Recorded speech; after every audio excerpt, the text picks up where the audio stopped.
months ago, and then I was like, oh god. It hurt me deeply. Yeah. Just the single. Anyway, Yeah. it was just like, Yes. oh. Like the psychological damage this book did, especially reading it alone in a hotel room. Oh yeah, because you were working. During. God. Yeah. Thank you so This is when much. she was doing her overnights for Disney. I was Oh, just yeah. coming to see her, and she'd be so sad, and I'd be like, "Oh, did you miss me?" And she's like, "No." No, But fuck yes, off. Like, I was Ren. also reading the sad book. Like, All right, cool. We are ready to begin. let's go.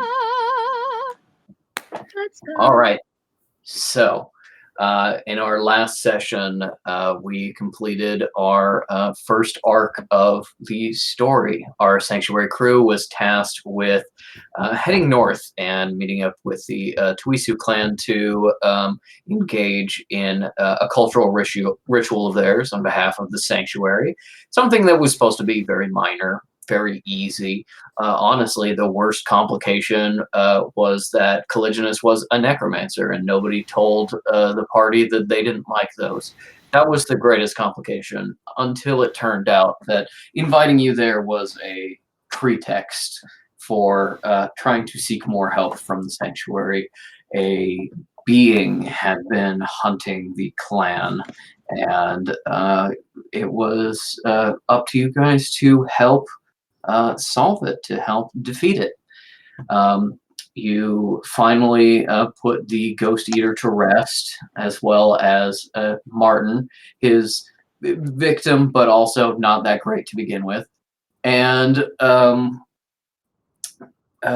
with that, you said your goodbyes and left the clan lands that you had now spent several days in, heading back down to Moosonee, spending the night ready to catch your train early the next morning, while overhead the thunderstorm rushes by, heading south.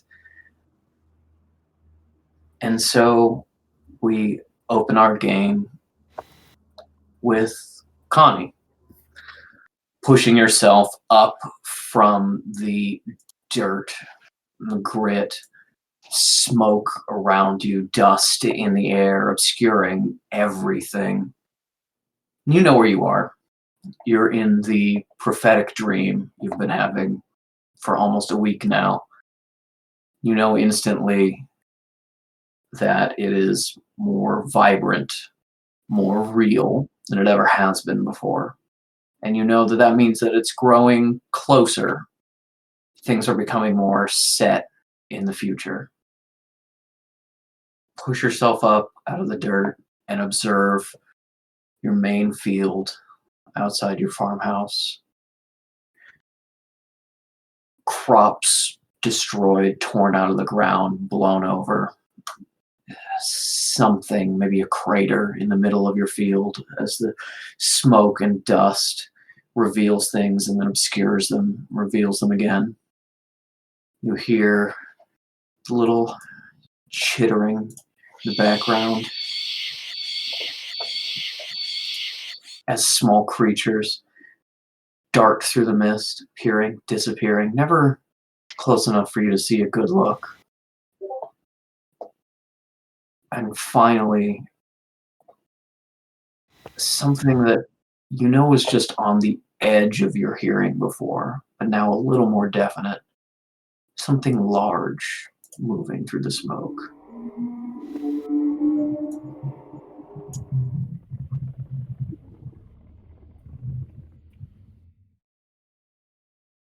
You look around, crunch over something in the ground, and see something red, glass-like. I've seen it before, but never with so much detail.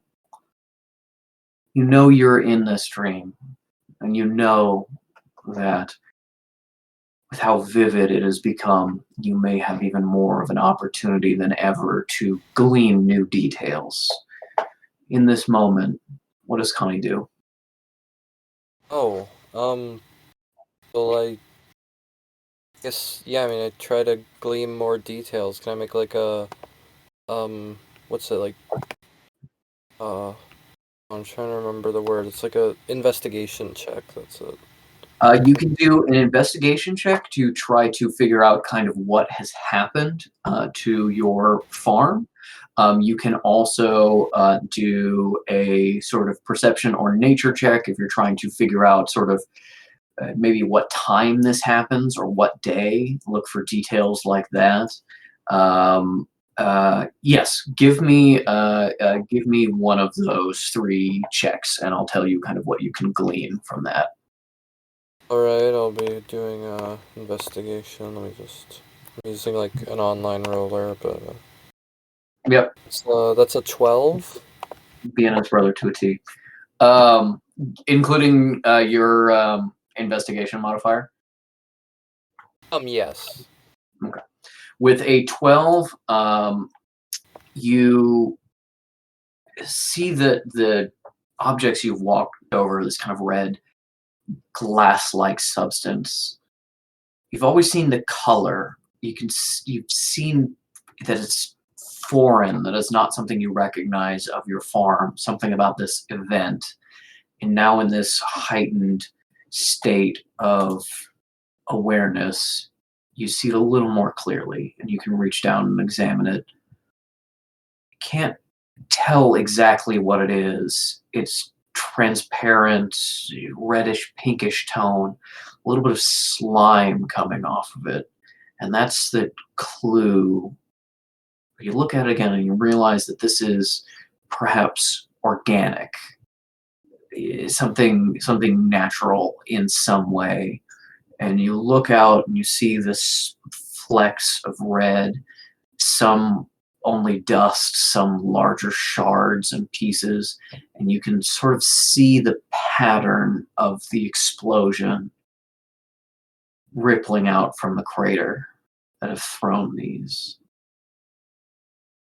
With a 12, you can feel the sun on the back of your neck. Sun a little too obscured uh, by the smoke and dust to give you a definite time, but you know that it's sometime in perhaps pre-noon, noon, early afternoon. Something with the sun high overhead. So you can feel its heat, although not exactly tell where it is in the sky. And then you, for just a moment, hear footsteps, cautious, crunching over the bits of your farm as figures come through the smoke. And as the smoke swirls around them and you get glimpses, you see a woman dressed entirely in black, face veiled, wiping dust off her clothing. She looks around, looks at you. Beside her, another woman coming out in a red coat, her hair seemingly so carefully pinned into curls, now disheveled and dirty in the explosion.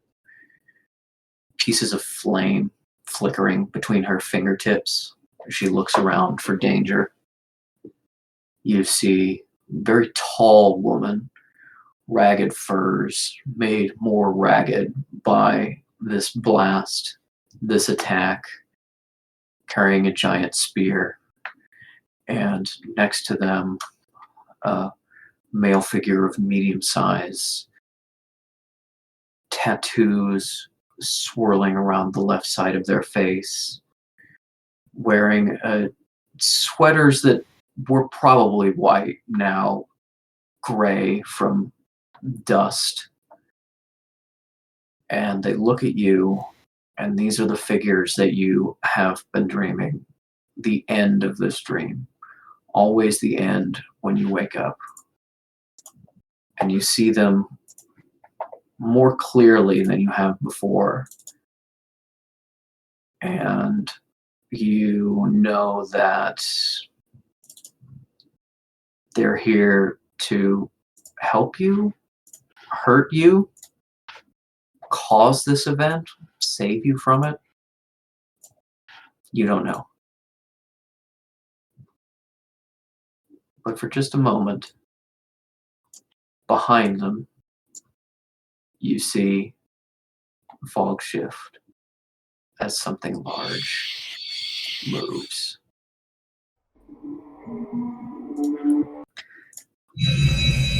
Wrong alarm. Wrong alarm. I had a mechanical alarm. Bring! Your alarm wakes you up.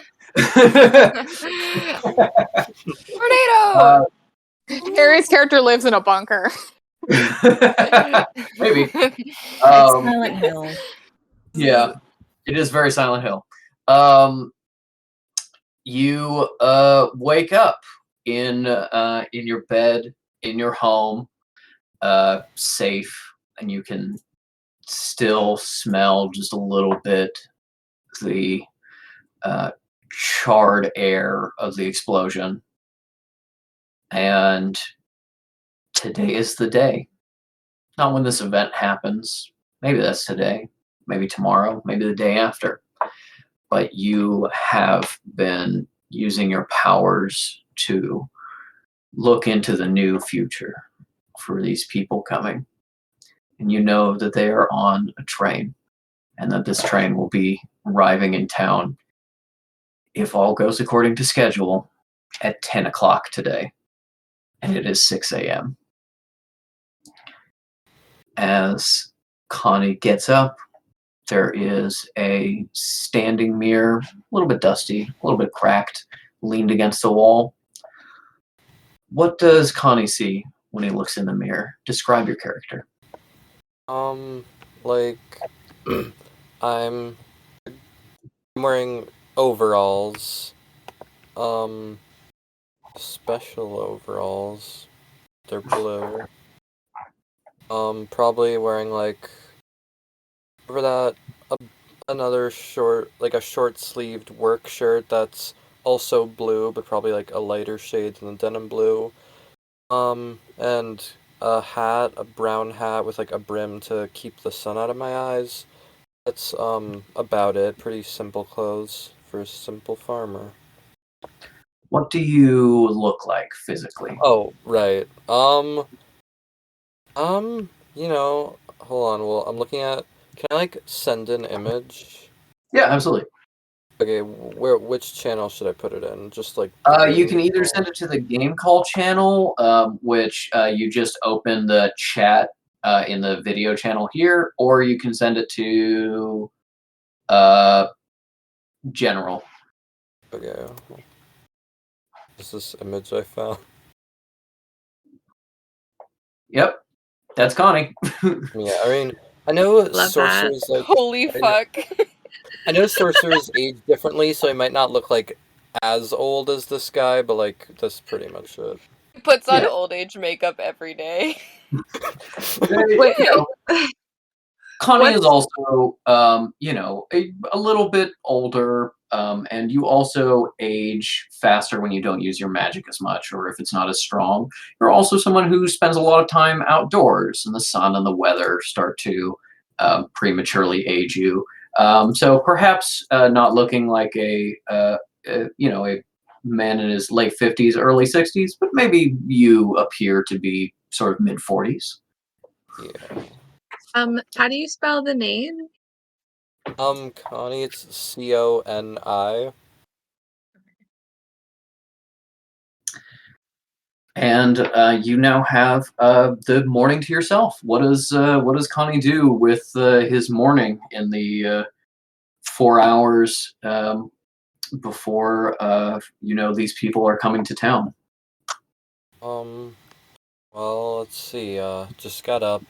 Probably gonna go down to my like kitchen, get some breakfast. You can hear a little bit of some of the animals you keep from personal use. Just a couple chickens, a few pigs, starting to make a little bit of noise and waking up. You still have some eggs that you grabbed yesterday. Make yourself a nice breakfast. And then are you ready to head out and start your day? I Personal guess use is in not commercial use, Vienna. Please do not try to imply that your brother's new character is having sex with the pigs. We've all seen Black Mirror. knew that was coming. Before I go out, I guess I might like head to the farm, like water it. Mm-hmm. As you first step out the door and are kind of greeted by the day, looking out over the early morning, very like just past sunrise, sun just cresting over the horizon, and you can see your farm, how it always is, how you like it, organized, well tended, a little bit wet due to the storm blowing through last night, but weather's your thing. You knew that was coming, and you've been preparing for days. Farm has excellent drainage. You have your tomatoes covered. They don't get bruised by the storm. Everything is a little wet and a little glistening, but no mud, no pools, everything organized. And as you step out, you actually see a small wicker basket sitting on your doorstep. Inside, yeah, I guess. inside you find a small canvas pouch that is sewn up, and a little note, and on it, cat crossing, and on it you see a message from Canton, although you recognize his words not written in his hand. This is written in Carmine's handwriting, his assistant. He doesn't write his own notes. But you see he's got a nice little note there, and he just says, Connie, I got those beans that I was just telling you about. This is the best coffee roast. All right. Hope you're doing well. Come on down later today. I got some really exciting things. I got a couple people in town, and I'm going to give a demonstration. You know, I've been hinting stuff to you for a long time. Got a demonstration. Finally. Let Carmine know we'd love to see you. Maybe we can discuss buying the farm again. No pressure, but we'll talk about it. Yeah, I guess I'm gonna like pick up the basket and set it down somewhere inside, but like probably not gonna, Kind of like, ooh, nice coffee. Crumble this note up and throw it away. Yeah. You see your farm. There's some things you can do to get it settled for the morning. Feed the chickens and the pigs. Collect any new eggs. Just sort of get a walk around and make sure everything's okay. Give me a nature check with advantage. All right.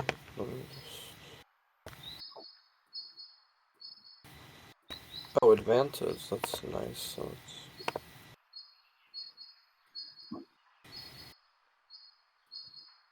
okay. That's 21.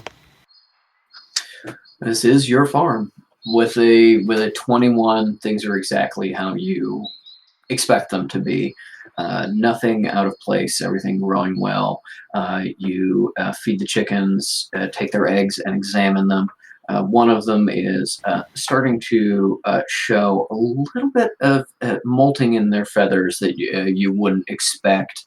Maybe just something you need to keep an eye on for any potential illnesses, but you double check over their coop and it's dry and warm and solid. No holes or cracks for predators to come in. You even can pick up the chickens and just judge by feeling that they're all of appropriate weight. All of them are eating correctly. Your pigs are doing fine, waking up in the morning. Your crops are well tended. You see that your small plot of beans, one of the wind has pulled some of them out of their trellises, and you just easily reset them back in, remove some of the tarps you had covering your more delicate crops due to the storm. And yeah, just look out at your land. You can see your main field in front of you. Off to your left, a ways down the hill, is the border fence between your farm and the Parker's farm next door.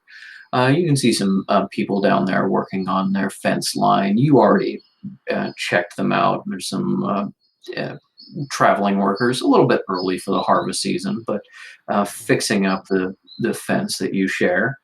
Off to the right, some more of your secondary fields before before the other fence line where the woods start. And this is your domain, your kingdom. The one thing that you always know you can control, always predict, and always keep an eye on. And this brings us to about 7 o'clock or so, 7:30. And you will need to head into town proper to get to the train station, although not quite yet if you don't want to. But there is also some shopping you could do. Connie doesn't go to town all that often, maybe once a week, but why waste a trip? Maybe take care of some shopping before finding out how these strangers are going to turn your world upside down. Yeah, I think I'll head into town now. About how many minutes would it take for me to get to the town from my farm? If you walk, it would probably be about an hour. If you took your tractor, probably about 15 to 20 minutes. Yeah, I guess I'll take my tractor, and since I know that I'm going to the train station to meet the people from the dream, I think if it's not too conspicuous, I might bring my pitchfork with me, just in case. Mm-hmm. You've got a little rack you had Patty's son weld into the back of your tractor, so you can use it to sort of more easily transport groceries and stuff like that without hooking up a big wagon or anything. And you pull some bags, some supplies, some blankets, and then you take your pitchfork and lay it in and fold it over so it's not as conspicuous. And you start puttering into town. You arrive in the town of Picklesburg, incredibly small, out of the way, mortal town that you chose because of how small and inconspicuous it was. Not a single sorcerer here until Canton and his ilk came in and set up shop. You liked it a lot better that way, when it was just you, your farm, and every once in a while, mortals. As you choke into town, down the packed dirt road that only leads to your farm and the Parker's farm, you arrive in downtown Pickleburg, or the most downtown this gets. There is one street with few shops, the general store and the farm store. There is a small diner made out of an old train car that's been taken off the rails and converted into a building. Uh, a place to get lunch if you stay in town that long. The next street over, the large communal barn where events take place. Although last time you went, it was weird. A lot of people missing. Barn wasn't open. The event wasn't set up. And now that you think of it, you haven't seen the mayor in a while. Things are just kind of strange in town. But I mean, you're not a town boy. You rarely come here. Who are you to know what's strange and what's not, especially with mortals? Yes, you're in town. What would you like to do? So it's still like about an hour or so out from like the train arriving, right? Yeah, you have about 2 hours or so. You could maybe meet some people. You could do a little shopping. Maybe you need more chicken feed. Maybe you need some extra parts. The tractor is it's sounding a little rough on the ride over. Maybe you need that looked at. Maybe you want a second larger breakfast. Maybe you want to go to Ken's facility and throw eggs at him and tell him to fuck off. It's entirely up to you. Yeah, I suppose I'll hit the farm store and just peruse it. You push your way into this little store. The front-facing area is packed floor to ceiling, almost no space. Got to turn sideways to shimmy down the aisles, and you see your friend, probably the closest thing you have to a friend in town, Liam, who runs the store, Mr. Goodwin, and he says, "Ah, Farmer Fields, good to see you this fine morning. What can I do before?" Oh, you have any new chicken feed? I actually just got some stuff in with a little bit of calcium supplements. Help the feathers. It's slightly pricier. About an extra 3 cents a bag. But yeah, you can certainly try that out. Let me know how you like it. I think I will. You see, just today, one of my chickens was molting a bit. Might want to try and remedy that. We don't have a vet coming in for a couple months, but I could talk to someone, try to get a rush on it if you're concerned. I think you should. All right, I'll do that. Writes a little note for himself. So you get hit with that storm last night? Get all washed out? Yeah, some of my... What were those things that were like knocked out of place earlier? Your beans were like slightly knocked out of alignment, which is like such a minor thing compared to everyone else who probably had their crop like semi-ruined by the storm coming in. Yeah, my beans were knocked a little bit. Oh well, if it's just a little bean knocking, I think that's probably fine. Morris was just in here a little bit ago, telling me about how all of his tomatoes just plucked right off the vine, rolling all over his farm. And he's saying he's going to sell them to the next farmer's market. What can he do? They're off the vine now. Not good for loading up on the train and selling in the city. So get some money off of them. So if you want any fresh tomatoes or anything, check it out in a couple days. I will. All right. You are always so lucky with these storms. Let me see. All right. I'll give Dr. Wynn a call and see what her schedule's like. Maybe she'll be able to swing into town another couple days and check on the chooks there. Anything else I can help you with? No, I'm good for now. I'm mostly stocked up. All right, then let's get you loaded up. Comes out from behind the counter with you. The two of you start hoisting seed bags, loading up the storage on your tractor. And you see some people about now that it's starting to get to the time of day where non-farmers get up, even in a farming community. People going about their business, although maybe a bit less than you usually see. Little concerning. Maybe, you've heard people are moving out of town. Town's kind of dying a little bit, which is not terrible for you, more alone time. But it seems like less people on the street than usual. Might be a sign of that.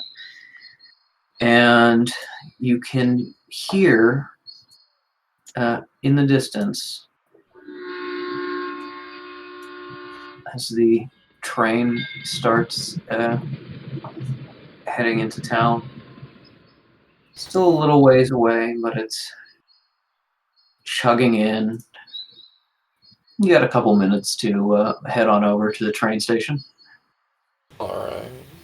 Yeah, I mean, I guess to Liam will be like, thanks, Liam, have a good one. And I'm gonna get on my tractor and just start to drive it over to the train station. Or, I mean, I guess I might just walk it, but I don't know. It's down the street. It's such a short walk that you can absolutely just park your tractor in right up against Liam's store and walk over, or you can just take it a little ways down the way. There's kind of a grass field right next to the station that you can just park in. Yeah, I'll walk. As the train, you get there just sort of as the train has entered the station.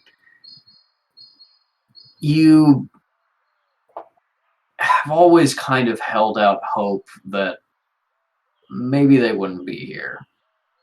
Maybe they would just stay on that train and keep going on your way, and maybe this whole thing would be avoided. But when you consulted the signs, when you looked at the scattering of animal bones, the flights of birds, the other things you use to predict the future, you can see that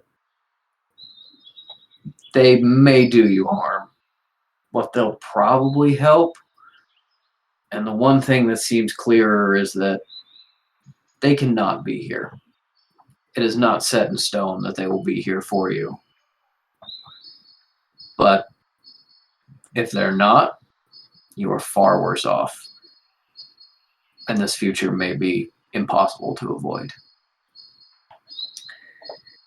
The train has entered the station and is stopping. The conductor's opening the doors, but not doing anything. This is a tiny, tiny little spit of land that very rarely do people disembark for or get on. Really, this station is here because of convenience of location, and this farming community is here because of the station, able to hook up cars to easily bring your products to market. And so nobody seems in any rush to unload bags or do anything like that.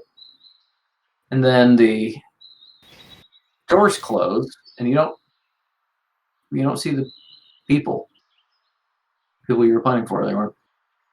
You don't see them. And the train starts to go up again, and then it stops. It just sits there in the station. And doors open again.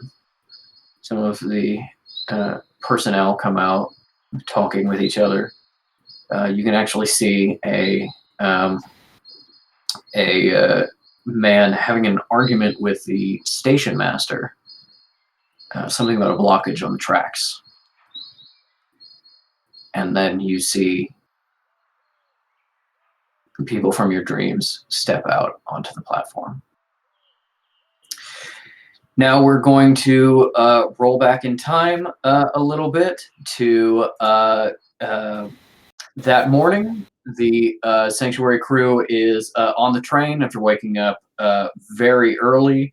The sky is slate gray, but most of the storm had moved south in the night, and you're just only getting the little bit of the after effects of the weather. And you are all on this train, the same one you took north, headed back south, hopefully back to the sanctuary to receive perhaps some packages that are waiting for you, to report in to your superiors about successful missions, to do more research about some interesting things that you learned about your history and your powers. People and places that you may need to investigate. So what are you all doing on the train ride back down south? Fish is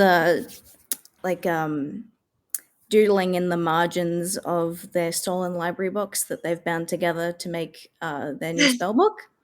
Mm-hmm. Allow me to read you all the description.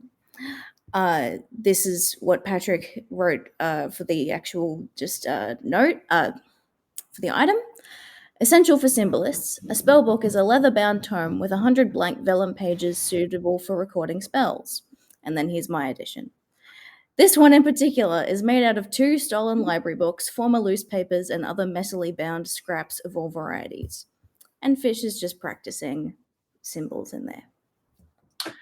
Do you also practice using the bit of the wood ant construct that you acquired in the sanctuary? Yes. You also practice petting your little puppy. Oh yeah, Kekano is just, No. No, Vienna means your real dog.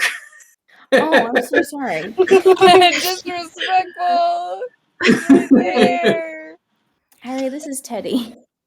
Hi, Teddy. Oh my Sweet God. guy.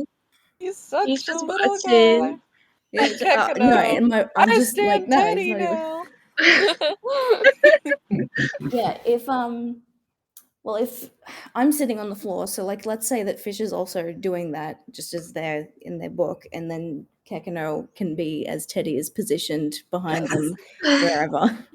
Yeah, looking over your shoulder, helping you with things, not understanding anything that you're reading or drawing, but giving you encouragement. Just being like, yes, smart dad. I draw a little clam. Just for him. Yeah.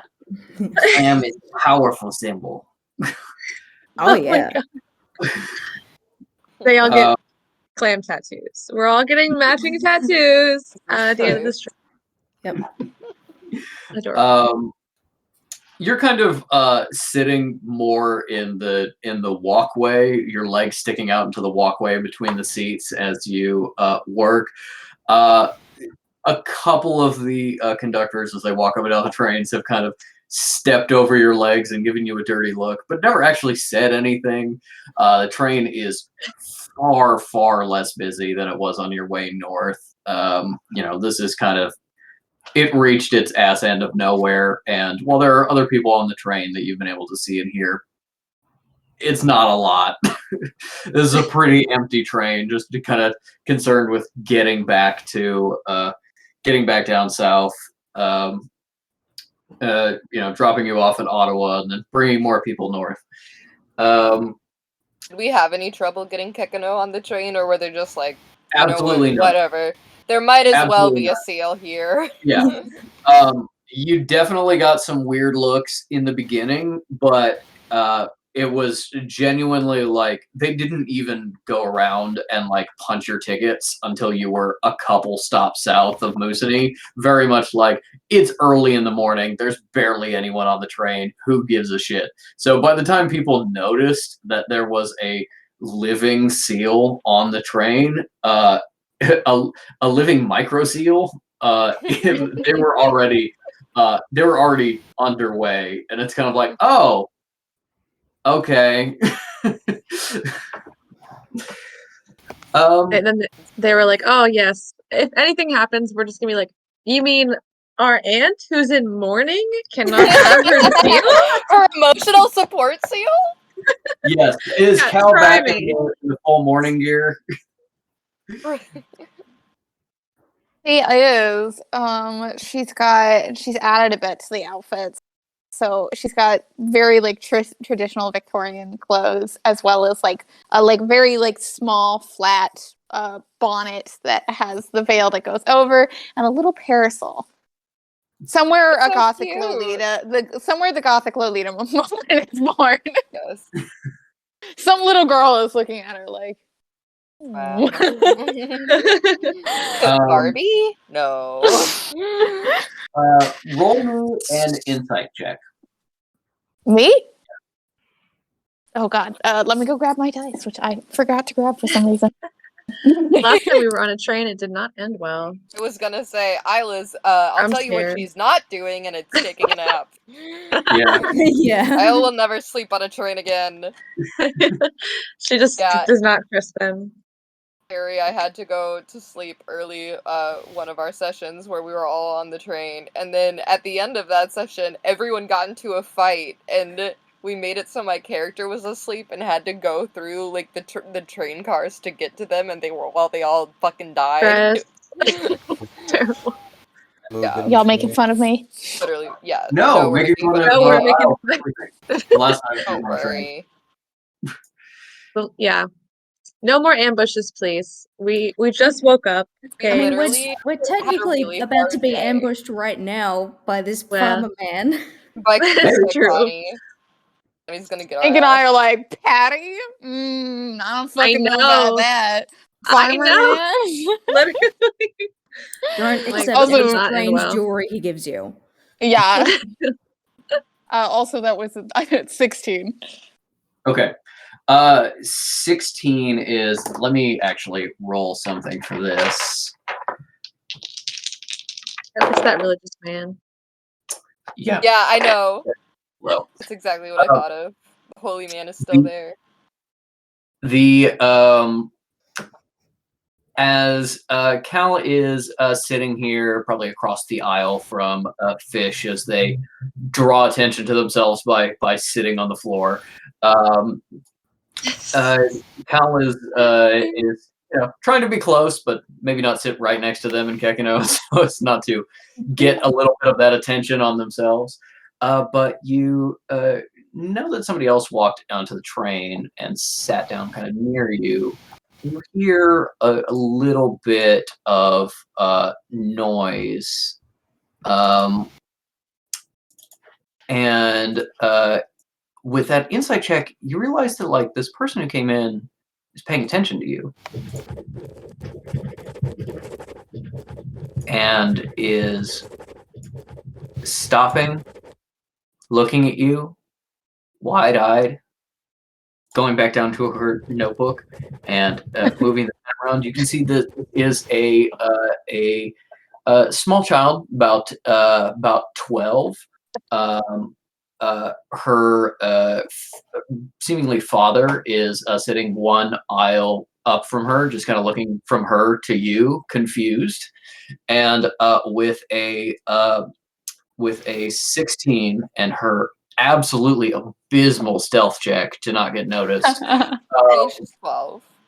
You get a glimpse of her of what she's doing. And you can see she's not writing. This is a sketchbook, and she is actually sketching your outfit while So cute. while trying not to be noticed by you. Do I get that this is, despite my deep, crippling social anxiety, do I get that this is not negative attention? It's positive Yeah. attention? Yes, I'd say with your 16 insight, yes.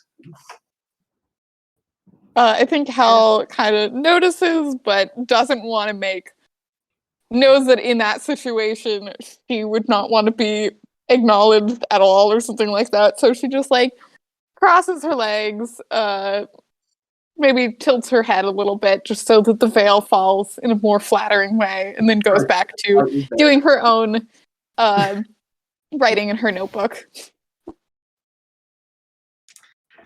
As Cal is being an inspiration, and Fish is kind of brute force teaching them symbol magic between little symbols you find in tattoos. A lot of kind of Polynesian and Micronesian tattooing traditions. You start to notice some kind of repetitive themes of symbols. You start drawing on that knowledge. You incorporate some of the symbols you learned from Cal, and every once in a while, you'll ask to see her notes, and she'll pass it over to you so you can copy something down, tracing over the completely different symbols on this chunk of wood that you have from the attack, and you are sort of putting together a little bit of how these symbols work, how they work with each other, and you've sort of learned,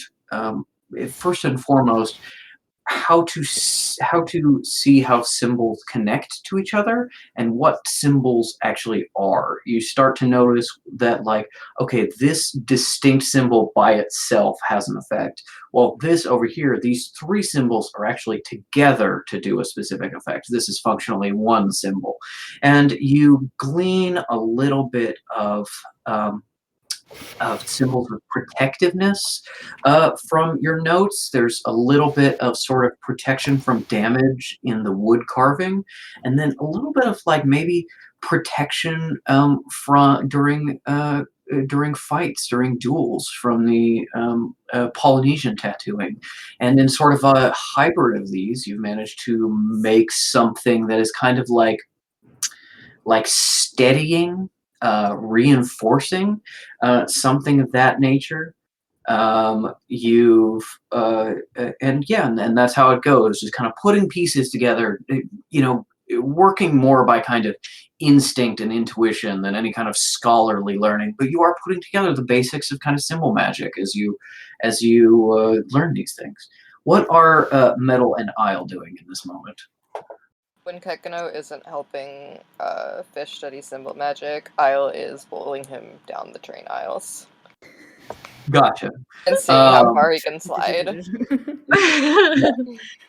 Just a full-on, I don't know if anybody else played this game that like came free on old computers, but elf bowling, just taking Kekano and just sliding him down the aisle. And then he scoots his way back towards you and scoots into your arms to get bowled again. You can see that the little girl sketching Cal looked at you really weirdly at first, and then now is ignoring you. Her father is continuing to look at you very weirdly as you throw a seal up and down a public train. Yeah. Isle's gonna wink at that guy and make him uncomfortable. Fish looks up at just the wrong moment. Yeah.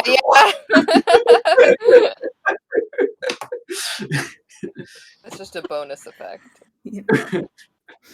Looks down, kind of blushes a little bit.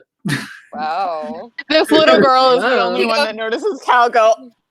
Why is my dad saying sorry, mommy, under his breath?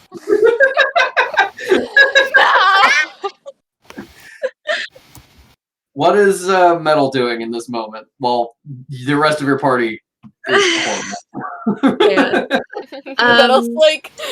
Metal is killing herself as we speak. She's like with these freaks. Metal is sort of winding down from an intense trip. She is like curled up in the window seat with her notebook, and she's like kind of like writing out her report and also like her personal notes, like journaling. Mm-hmm.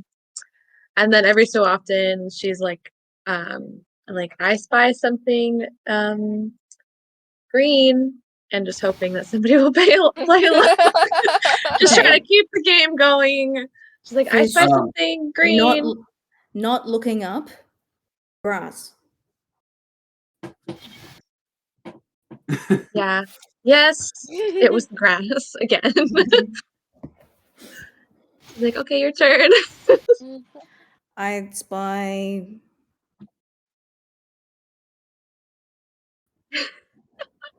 C. What? Something that begins with C. Oh. And Kekino, scooting back to Isle, is like, Dad is thinking of sealing. You always do this. This is the 5th time. You always do Metal's this, like- son. I don't know if Tekano can play I Spy. That he just kind of spoils the game. But I was thinking of stealing too.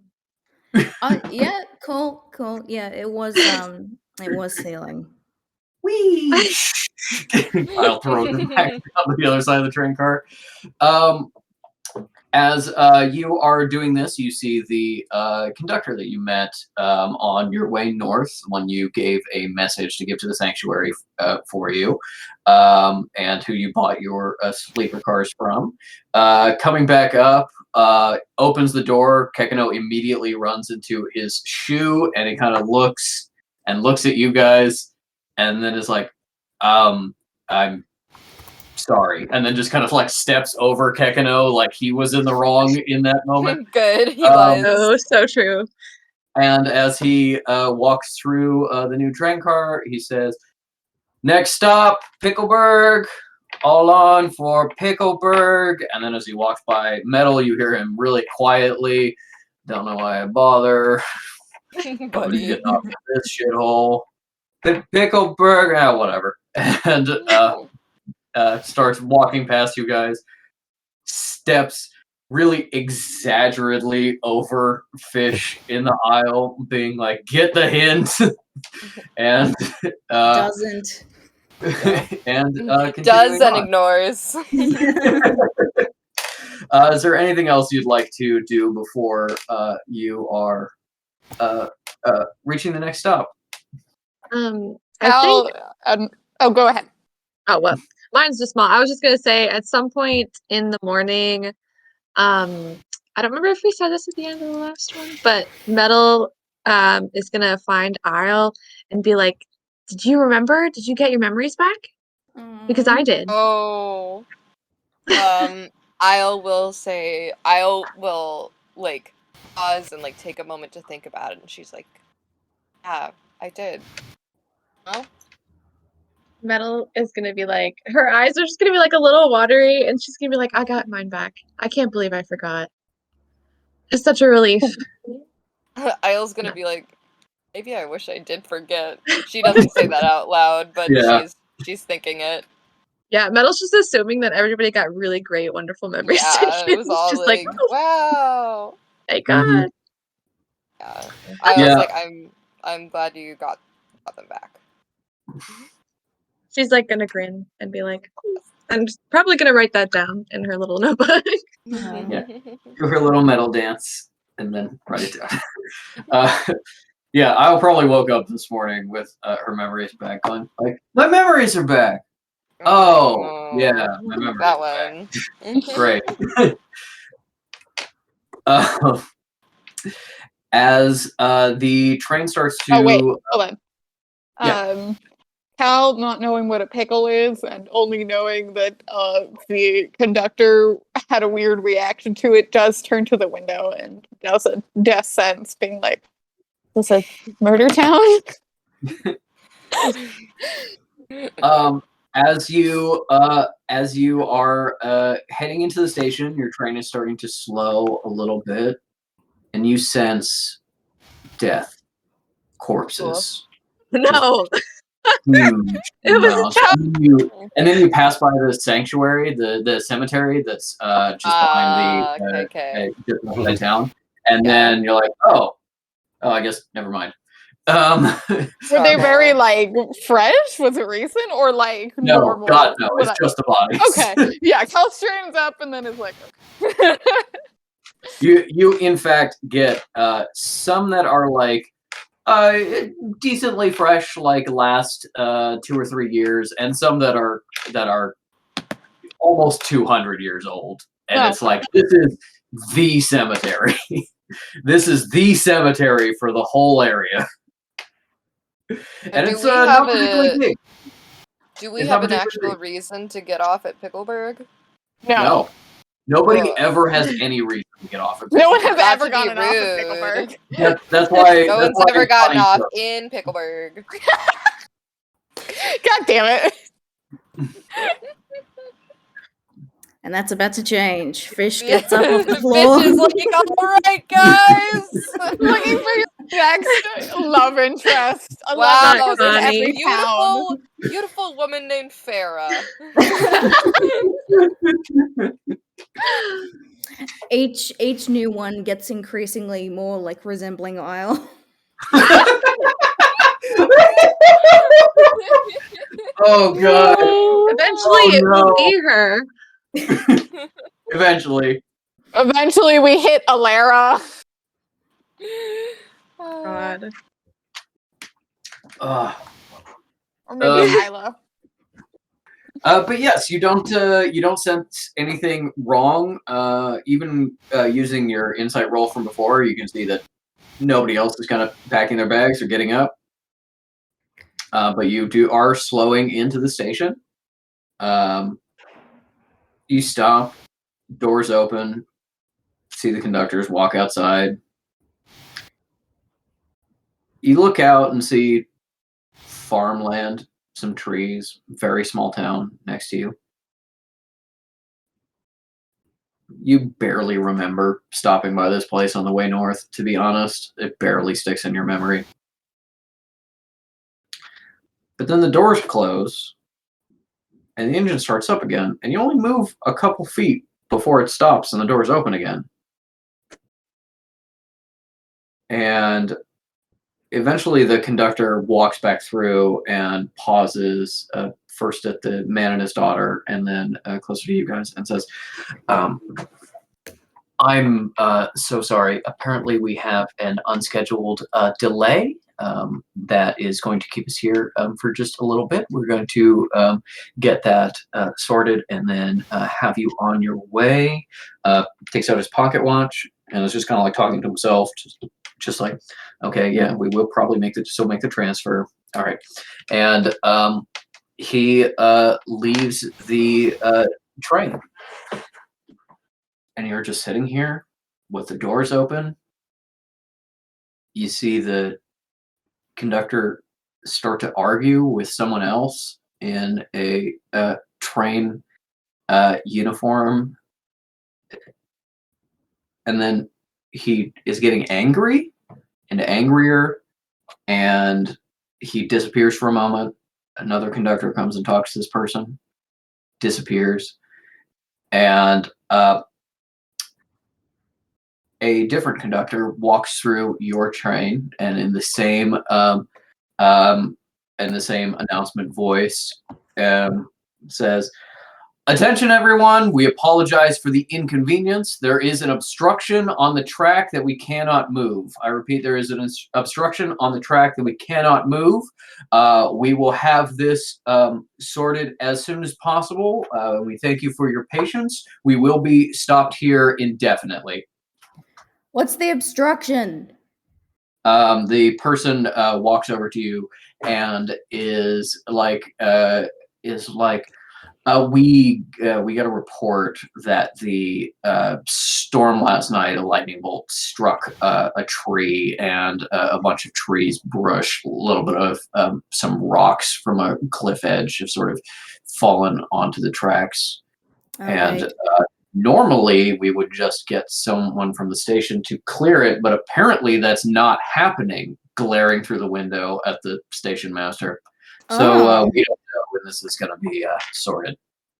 Okay. Well, if it's close, we can help move it. You can help while I'm not doing shit. I'm I'm assuming Isle has like at least 6 inches on this guy. Oh yeah. Yeah. The conductor is like, kind of torn. It's like, well, we couldn't ask customers to help in this matter. But if you think you can help, if you want to, um, very much torn between like, ooh, she looks strong, and and I mean, It's she's not technically normal for. paid to be here. Metal's like, I could definitely help. I think we could definitely help. Well, yeah. Okay. Sure. Yes. We'll get all the help we can get. We're gonna. I think we're gonna head into town. Try to get some townsfolk. Maybe hook up some tractors and drag it out of the way. I don't know. Just let's. In fact, for everyone, can we all disembark, please? Just so we can make sure the train is clear in case we need to move it. Thank you.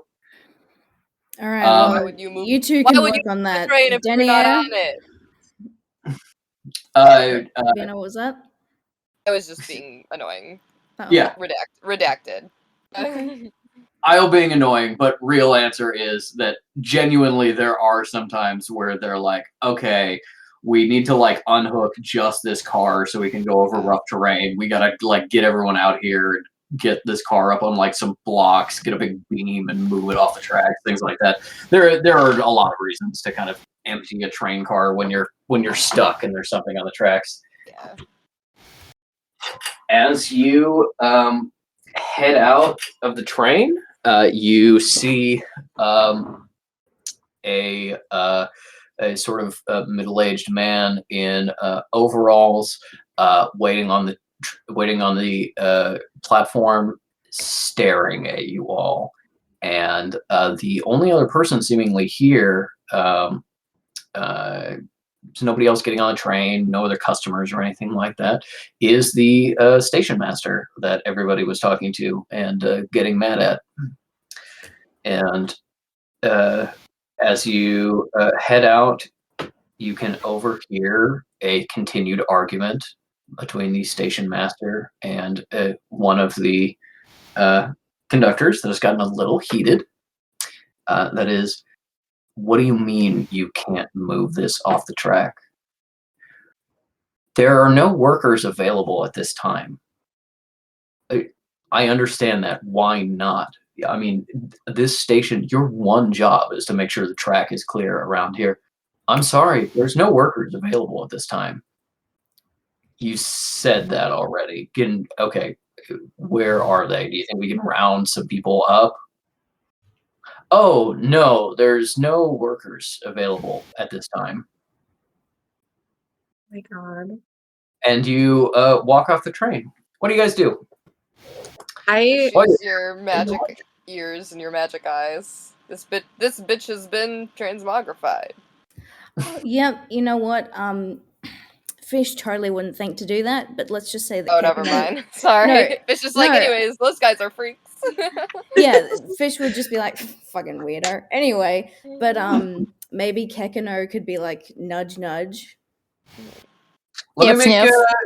let me make I'll will be foresight. like nudge nudge. There we go. yeah. Yes, I will be like, what the fuck are they doing? Yeah.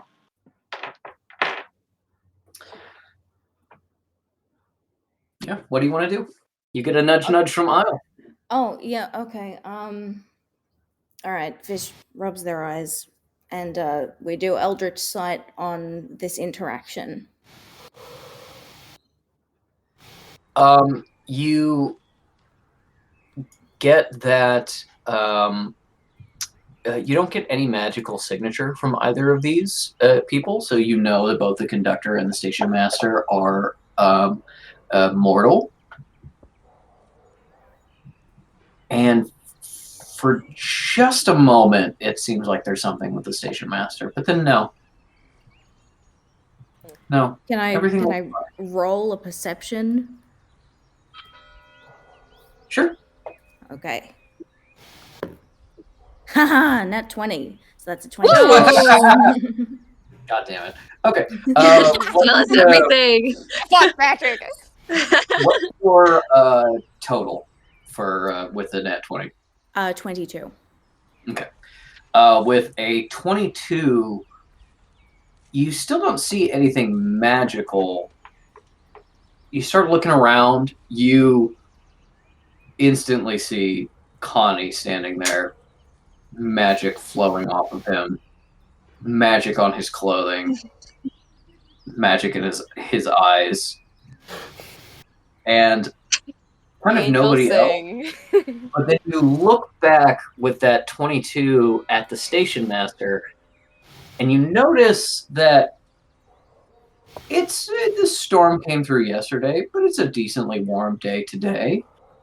He has his full conductor's coat on, with the collar up, with a scarf around his neck, like it was much colder than it should be. And he seems to be kind of sweating in all of these clothes, but he doesn't seem to notice, not even to like wipe away the sweat on his face. Okay. So a normal man. Yeah, totally normal man. Just a dude. Just a guy.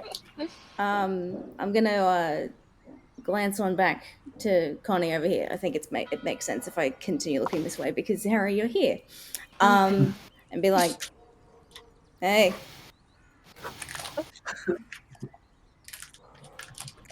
Isle's gonna look at Ink and be like, or look at Fish and be like, why are you saying hi to that guy? Isle's like, God, not again. What is your type? There's no connection here. I was just disturbed. Fucking old guy's ignoring me. But he's magic. Just saying. As Cal hears that and looks at the most mortal she has ever imagined in her entire life and is completely taken aback. Yeah.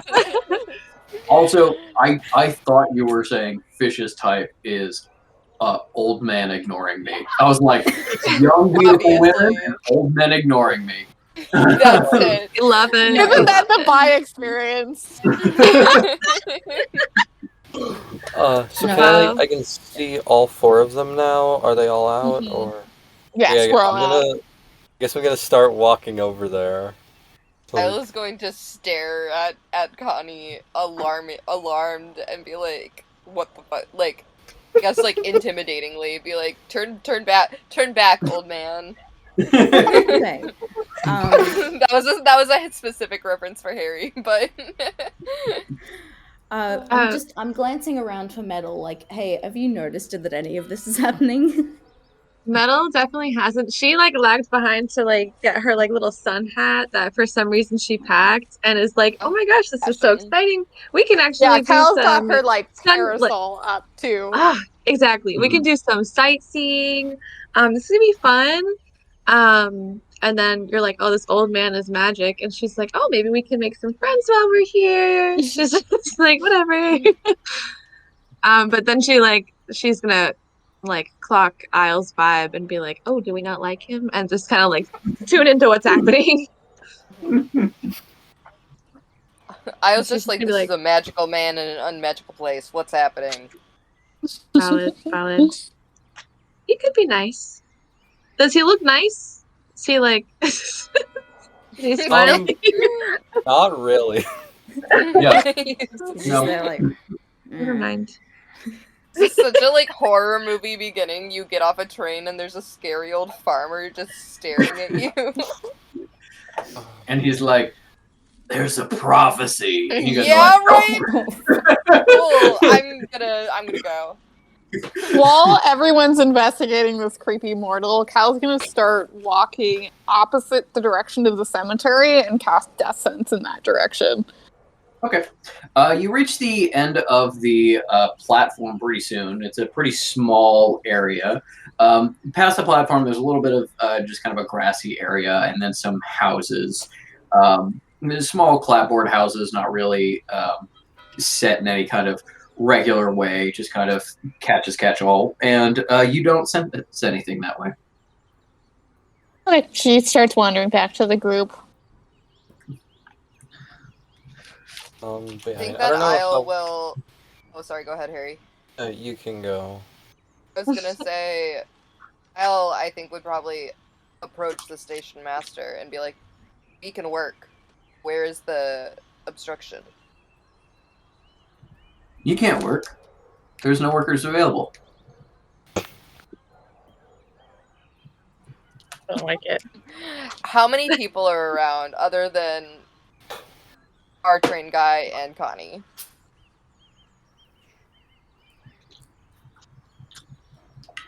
There's like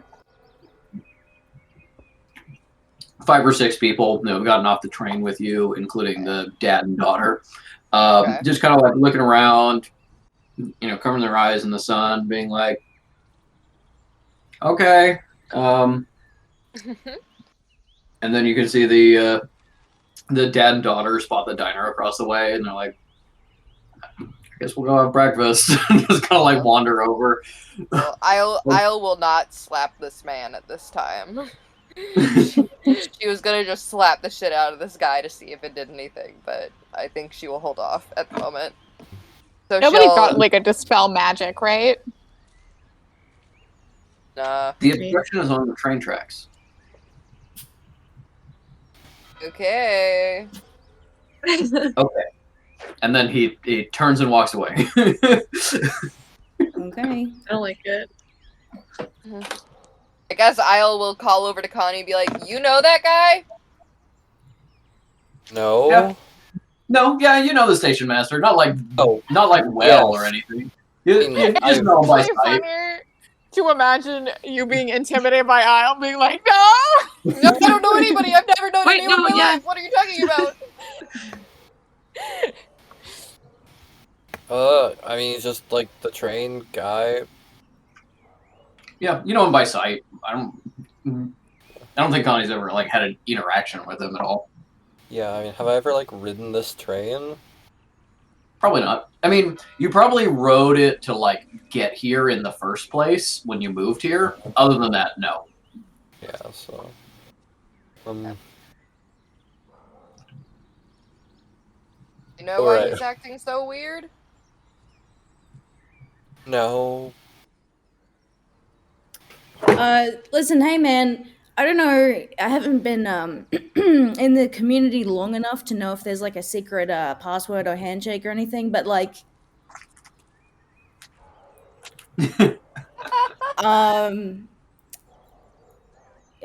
you're standing here ominously, and you're also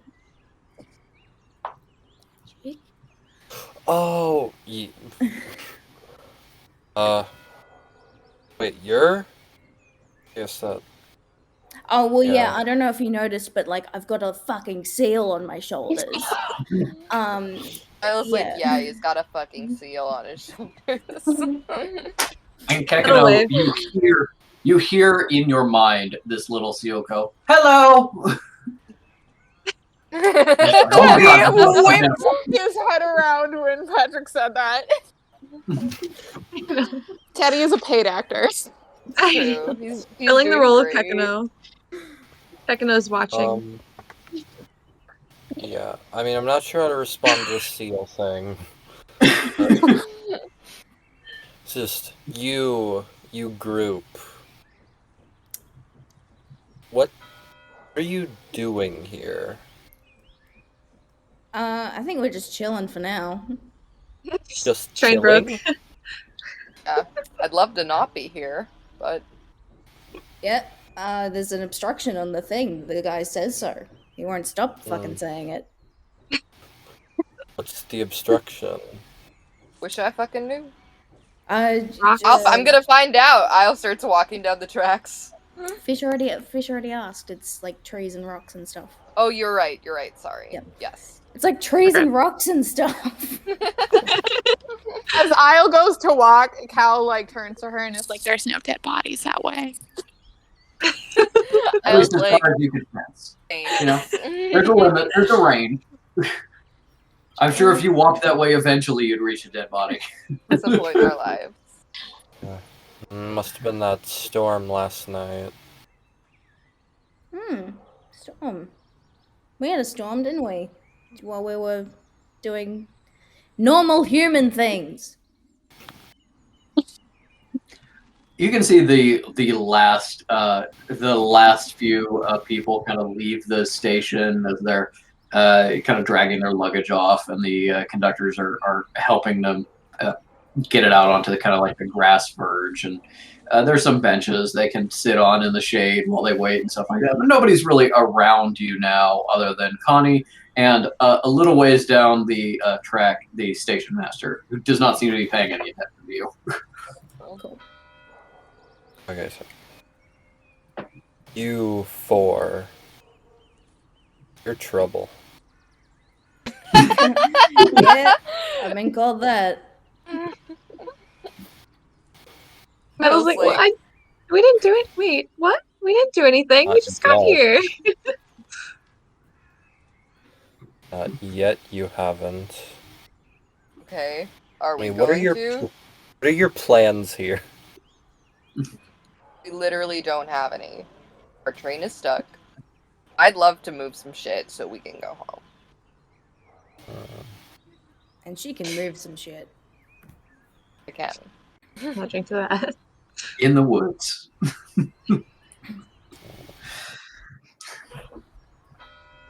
Cal tilts her head. You don't get any sense of expression or anything. Her face is completely back, but she tilts her head and she says, "What kind of sorcerer are you?" Sensitive. She literally like reels next step back. Oh no. Metal's like, are you reading my mind right now? No. What am I thinking of? Banana, you got it! I wish I knew more about sensitives conceptually, but I don't. You got the gist. Yeah. Caligula says, "Did you have a vision of us?" Yes. Cool, And- what were we doing? Said that from the Yeah. beginning and been normal. Every night for the past week, in my dreams, I've seen my farm in ruins, my crops destroyed, creatures scuttling, and you four at the center of it all. I was like, I can't deal with any more scuttling creatures. I don't think we wouldn't do that. We're not gonna do that. We're only here for, a little bit. We're not gonna destroy anything. On purpose. On purpose. Yeah, I know, Can right? I roll insight? Yeah, roll insight. Okay, let's. We are a gang of criminals. Gary, what does the Trunchbull call people again? Maggots? No, but she's like, look at her. She's a gangster. Like, Oh. yeah. Yeah, insight I got 13. Okay. With a 13, I think you get a sense that they're telling the truth. At least they don't plan on causing anything to destroy your farm. They still could, or they may have some ulterior motive for being here that would cause them to that if they pursued could eventually destroy your farm. I don't know if you totally believe that they're here by accident. I'm just saying, we're all way too important to like be here for a purpose. We have very high profile jobs back where we come from. Yep. It's true. We're on the way back to report about some things right now. Things? Yeah. I don't think you'd be able to handle it. I think with what Metal is saying, Connie gets a sense of who they would be reporting to. Not definitely, but kind of like, oh. Those sanctuary freaks. Y'all from the government. So just like, as "We a note, are." Harry, Cal's accent is heavily French, not French Canadian. I think you would know the difference. It's heavily French. She is definitely not from around here. I wish I could say that Fish had a New Zealander accent, but like I feel like they spent more time in Australia, so that my accent is actually more accurate. Hey, So you can just I do what love I it. do, which is don't worry about it. It's French. I think if we're gonna get into Fish's lore, because New Zealand, but also Australia, but also traveling a lot of other places, Mhm. Fish probably has an accent. It probably like God knows what accent it is. Yeah. Like I just love like it. She has a it's such Brooklyn a mix accent. of all the places you've been. That's cool. yeah. Total side tangent, but in school, we had some transfer students from New Zealand, and first of all, everyone made relentless fun of them for their accent, which was terrible. But like in 6 months, it was all gone. So that's just what I'm keeping in mind for Fish. Not in a rude way, but don't y'all sound the same. No. There Okay. is a difference. Yeah, it's Okay. very hard for an outside ear to hear, but there is a Yeah. difference. I'm just imagining, like, I feel like my only experience with it is, like, the Flight of the Conchords. Like, Mhm. yeah, that's kind of... And they're singing half the time, so I'm, like, I'm not exactly sure. But, Right. Hey, Ing, yeah. say shed. Say what? Shed. Shed. In New Zealand, they say shid. Shid. Yeah. She'd... Yeah. Like, Mhm. so fish is fish. Fush. Fish and chops. Yep. Weird. Six sucks. No, it's true. You could be lying to me and I'd have no way of knowing. No, they're being accurate. I genuinely I did like a lot of listening to like okay, New Zealander accents or like New Zealand characters. Okay, now listen to Australian accents for Just teacher. like And I'm Korg from the... yeah, Like Okay. well, Oh, yeah. Taika he's played Waititi. by Yes. Taika Waititi, who is a Yes. New Zealander. Yep. Yes. Yeah. Cool. Got it. Yeah, just Yeah. watch What We Do in the Shadows a bunch of times. That'll give I you mean, the I accent. do, but he's not using a New Zealand accent in that, is he? No, the original movie, I should say, Yeah, not the no, TV. with Taika Waititi, I know. He's more like weird British, from what I remember, but never mind. Kind of. Yeah. Everybody else is like a half New Zealand, half fake accent. Yeah. in that movie. Amatoa. Except for the Wellington people, which is what I was talking about. Because they're in Wellington, like all the background characters have New Zealand accents. Anyway, totally off topic. Yeah. Sorry, I derailed us. Where were we?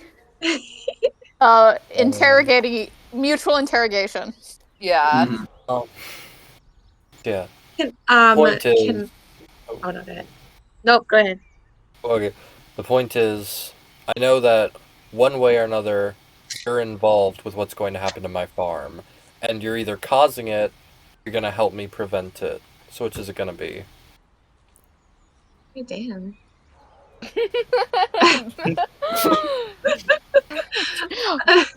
Metal's like, help? I was like, why would we help you? Why should we help you?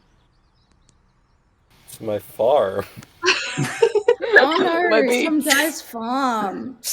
Fucking hell. Oh, I think he's the main character of the world. I'm the main character of the world. Did you know? that's true. That is. I was like, I'm done with this guy, and just like does start walking along the tracks and sees if she can find out information about how far away the obstruction is. Okay. Anybody go with her or do anything like that, or is it just Isle going and checking things by herself? Fish doesn't I intend on helping, but they're going as well. But they just don't want to be in this conversation any Yeah. longer. Metal's definitely gonna be like, okay, well, it seems like we're not gonna do either of those things, so but if you have a recommendation for where to go for brunch, if you want to just let me know. And she's like, what? Behind them. is watching this after having just being forced at gunpoint to help a community of people she had no interest in, as everybody was like berating her for not wanting to do this, and it was just like, We're contractually obligated to help them. We don't know this man. yeah, I was watching it, and she said, and she, I think, watches everybody else being like, okay, bye, and dismissing them, and then goes to Connie and is like, we don't really work for free. Ain't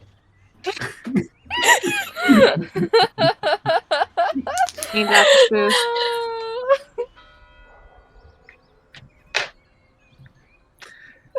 Does Connie respond to that in any way? Is there You destroy anything you're doing? farms for free? Whoa. Hey, Not intentionally. Collisionist says, not intentionally. How do you even destroy a farm?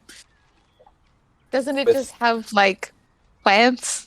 It's like a red glass-like substance. Shut up.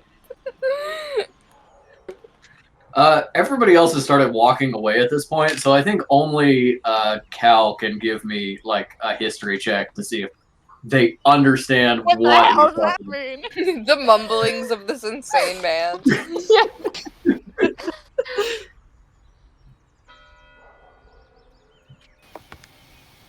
That is an 18. Okay. With an 18, you're pretty sure you haven't heard of or interacted with anything exactly like that. You know, there's some weird magical stuff. What even is a red glass thing? You don't really know, but you're like, it doesn't sound familiar. Side note, I'm sure it's some creepy little egg that an alien laid and exploded. oh, Collisionist says, what direction is your farm? We will just walk away from that direction. Go where? Your farm is actually in the direction that the other three are walking. You're gonna be like, no, not that way! As you are heading along the tracks, there is a patch of kind of dense woods that the tracks cut through. So you go from this kind of open grassy area into these woods. As they're starting to enter it, these tracks, like just past these woods, these tracks cross the road to your farm. So they would not be walking to your farm, but they are walking in the direction of it. Up to you if you're like paranoid enough to want to stop them from doing that. God, he's Mikhail like, did no, ask, the like, what prophecy. direction is your farm? Yeah. Can I lie? Yeah, absolutely. I mean, I think Patrick will decide if I can roll against that, but yeah. Yeah, I'll be like, my farm isn't that way where they're going. Things that normal people say normally. Okay, I'd say give me a deception check on that, Harry. I would love for Cal to not even notice that. She's just gonna be like, great. Yeah, she's like, Yeah. cool, this is how Yeah. people talk. This is how Do you want Cal to roll an insight check on that statement? Yeah! Probably. I was gonna not do it if it was a better lie, but I think My even deception she is might clock 12. that. Okay, would that be insight for me? Yeah. And what was your deception roll? 12. 12. Okay, you got to meet or beat a 12. That's a 17. You not only know that he's lying, you know exactly where his farm is because of where he pointed and saying it's not that way. Good. And you can see that your friends are walking in the direction of his farm. Smart. Collisionist looks at them, looks at Connie, and says, mostly to herself, I suppose we are rescuing your farm, and joins her group. That's so cute. What does Connie do in this moment? Seeing the people that are potentially going to ruin things for you just kind of wandering away in the direction of your farm. I suppose I'm going to get on my tractor and like drive back to my farm so I can meet them at the road them off. where they intersect. You drive your tractor around. They reach the obstruction before they reach this road. So you are very close to where they end up going to, just kind of pulling your tractor off the road and coming at the tracks from the other direction. And so you can kind of meet them in there. But what you all see as you go into the woods is a large oak tree that has been toppled onto the tracks. Its roots clinging a bunch of rocks that it has scattered around it, and it was on a little bit of just a short, like maybe 10-foot tall little embankment, and it ripped a chunk of that off as it fell, and that is now also on the tracks. So just a very big tree and a bunch of stones on the tracks here. Okay. Investigation on the bark. 6. Yeah, that sure is It's some a bark. tree. This is you see this oak tree, and you look at it, you run your hands over it, and you think about teacher and your lessons in Australia, and he's telling you sometimes you'll never know when someone's out to get you. You're like, someone downed this tree in an assassination attempt against me. All right. Specifically. It was a failed assassination because they did it several hours before I even came through this area. But that is what has happened here. Almost like they knew I was coming. Like a sensitive would.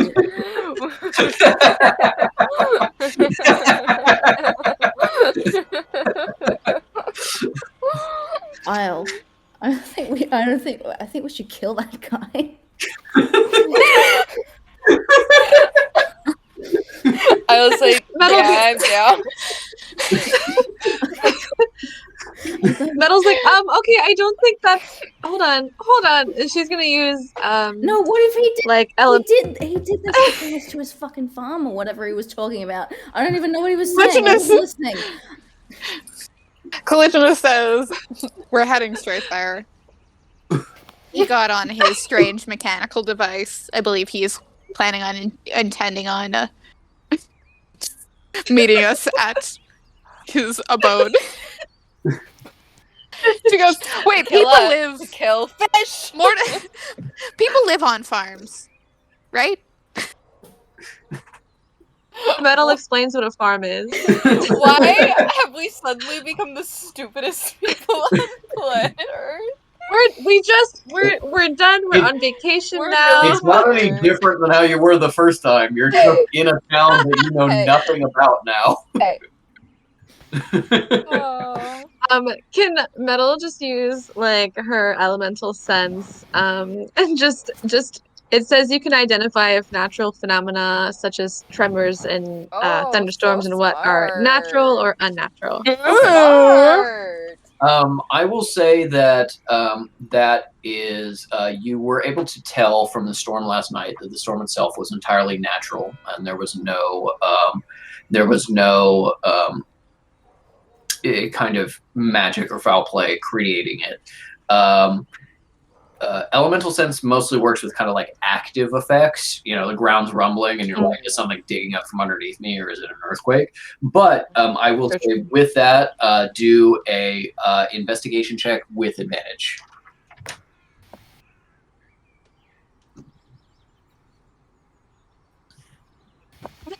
Metal's dumb too. Oh wait, no, advantage. Hold on, wait. Oh, no. Hold on. So that's gonna be a total of 7. Okay. The second roll was a 1. Hell yeah, dude. You find char marks on this tree, and you understand that it was struck by lightning. And you look at it, and you look at Fish saying, "We got to kill this guy. We got to kill this guy." And you're like, "It makes perfect sense. Zeus is trying to kill Fish." Oh my god, Fish. Oh goodness. Okay. I think we've stumbled into something. This is just like what happened before. Yeah, I know, right?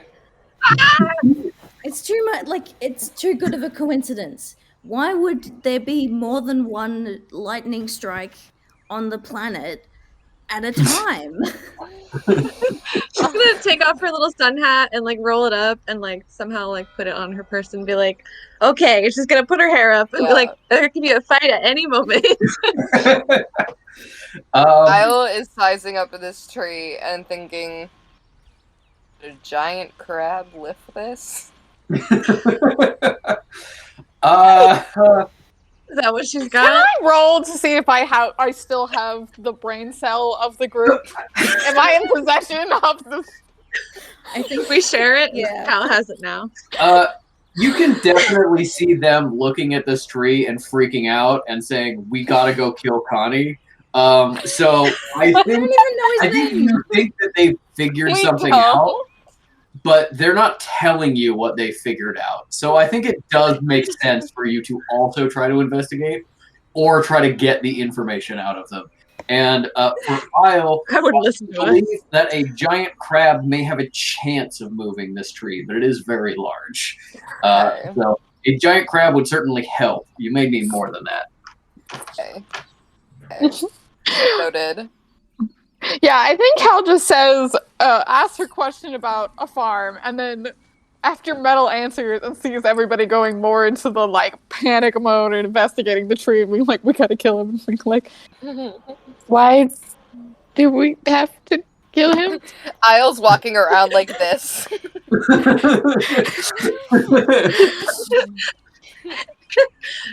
I'm sorry. I just want to this is me Ink speaking directly to Harry. I'm so sorry. We're trying to kill you. We're You've got your smart. whole thing, Oh, dear and it ally. sounds really interesting, and I'm super into it. But we've just taken it somewhere else. I'm We've sorry. become Are we? Wait. How close are we to the We're like, farm "Hi." as we are stopped at this tree? Still a decent distance. Are You we within death sense? No. Cool. I think Cal's just gonna look at these clowns, just keep walking. yeah. Okay. Metal. Oh, I was gonna What? say Metal can use mold earth and move the thing. Okay. Um, Molder the cantrip. yeah. Okay. Cal starts walking down the tracks. She very quickly breaks out of the tree cover and sees Connie pulling over the side of the road in his tractor, getting off and starting to walk towards you along the tracks. You are now on a very small dirt road that leads to Connie's farm. You can see it off in the distance, and you know exactly where it is because he pointed it to it. You can tell that is probably his farm, just up the ways. Meanwhile, Metal is using mold earth, able to very slowly kind of shift some of the rocks away from the tracks, sink them underneath through the soil until under the sleeper rails, but can't really do that much about the tree itself. And as the three of you are there, you hear the sound of some people walking towards you. Good thing I did not turn into a giant crab. Metal stops. Fish also stops. Pushing I'll do a through. perception check, or I guess they're gonna show up right now. Never mind.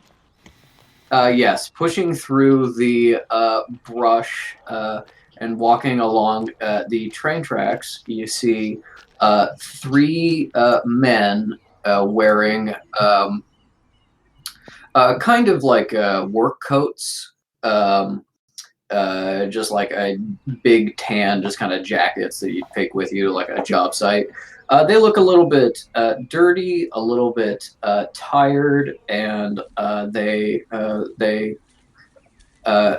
come up to you, and one steps forward and says, "What are you doing?" Alice says, "We're trying to help move this tree. What does it look like we're doing?" Hey, didn't the guy say that there were no workers, and these guys are clearly did. workers? Yeah, I think that guy. You can't move the tree. There are no workers available. Okay. Okay, then All what right, are we you? got another one. We got a couple more of these guys. I And don't like it. they look at you, and then they turn around and start walking back through the brush away from you, Cool. like they've given you sufficient warning, and that's it. But you can see the one that spoke stops a little bit into the woods and kind of artificially turns and looks at Io, makes eye contact, and then says, "Will you join us? Come with us. We need workers for the track." And Metal's gonna grab Isle's arm. turns and Isle follows the other two back. Yeah, Isle has Yeah. zero intention of going with these guys. Like, I don't know. She doesn't necessarily know what to make of them. She's mostly just irritated. She's like, this has, so I guess she'll look to Fish and be like, should we kill those guys? I don't know, but it's fucked up whatever's going on there. Hopefully, just a harmless little cult meeting, and they're all gonna just get naked in the woods and do a little dance, and that's fine. I,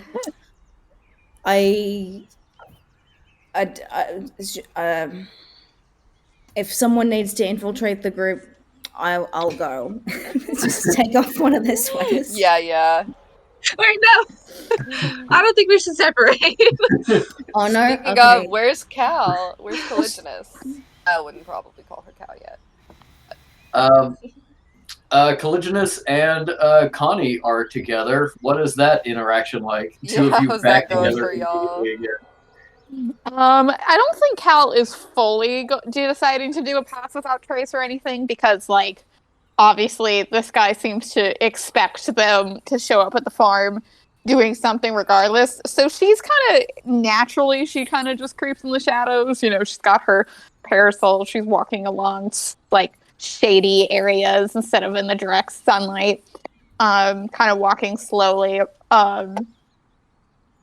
Not hiding, just not kind of making herself like super obvious, and it's just sort of walking, trying to figure out what a farm is. Probably seeing like a cow for the first time.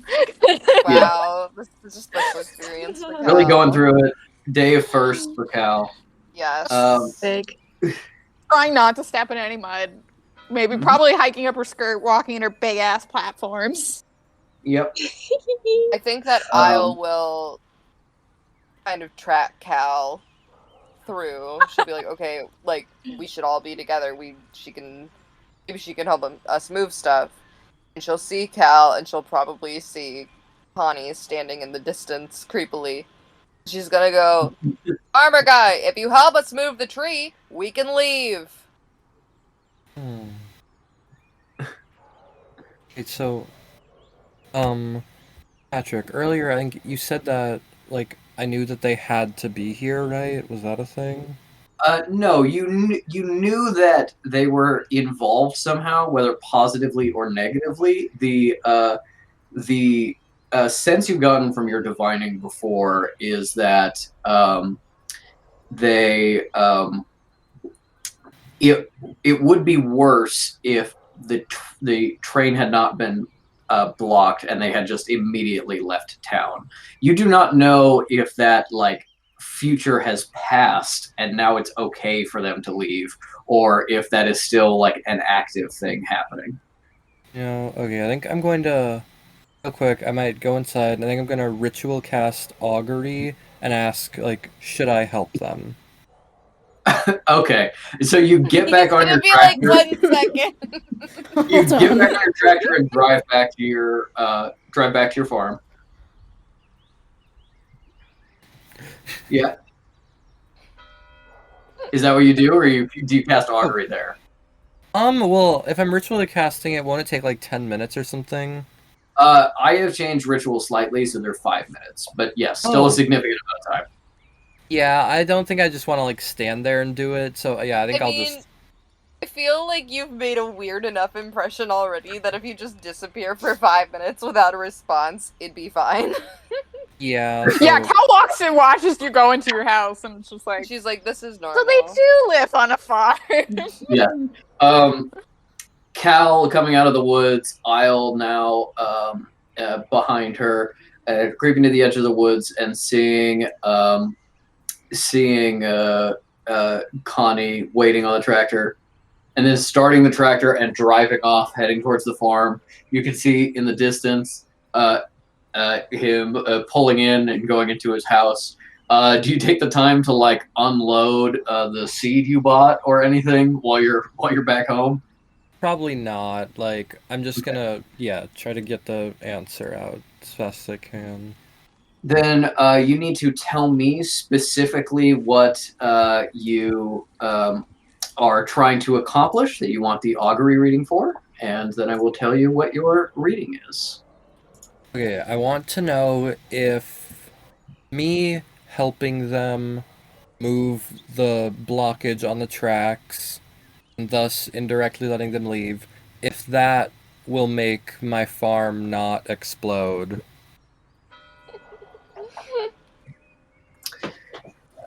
How do you cast this augury? What do you use for your divining?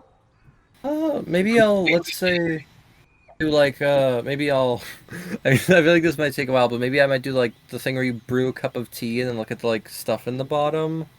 Look at the tricks of tea leaves. Yep. You can absolutely go as serious or silly with this if you want. If you're like, I want to divine the future by scrambling an egg and then seeing how the egg scrambles before I eat it, you can do that. But yes, you brew yourself some tea, maybe looking through the window as probably the rest of the party emerges from the forest and recombines. And you look at the dregs of your tea leaf and you get a strong wheel sense and a minor woe sense.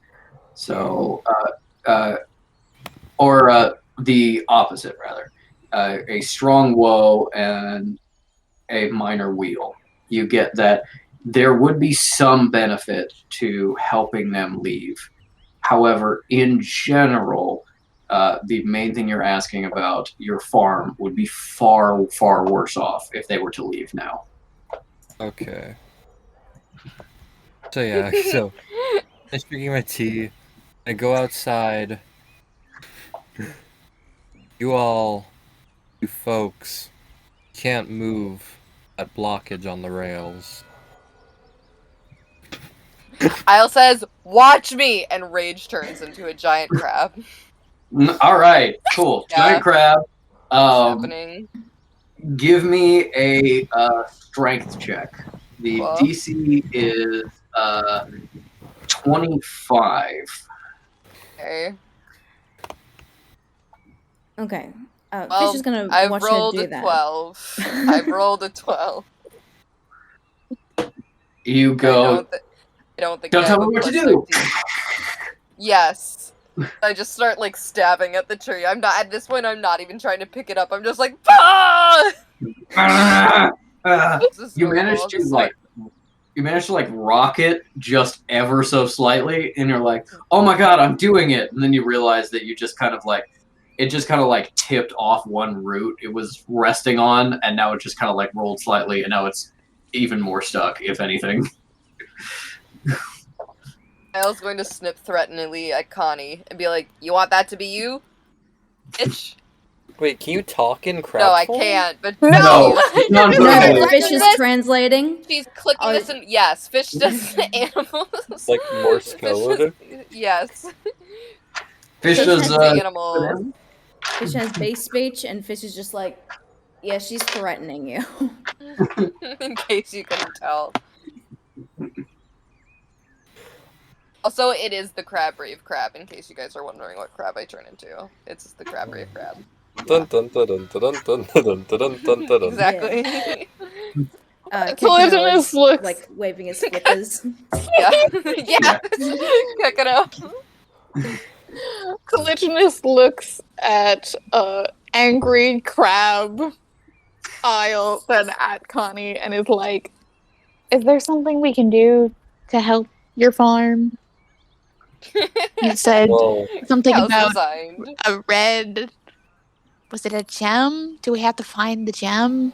Do you have to Was destroy the glass- gem? it was glass light. Glass.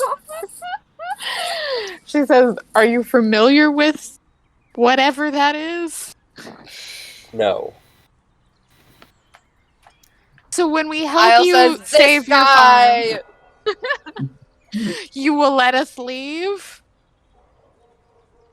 Yeah, if my senses predict that we've reached a juncture in which my farm is unscathed by your leaving, you may go.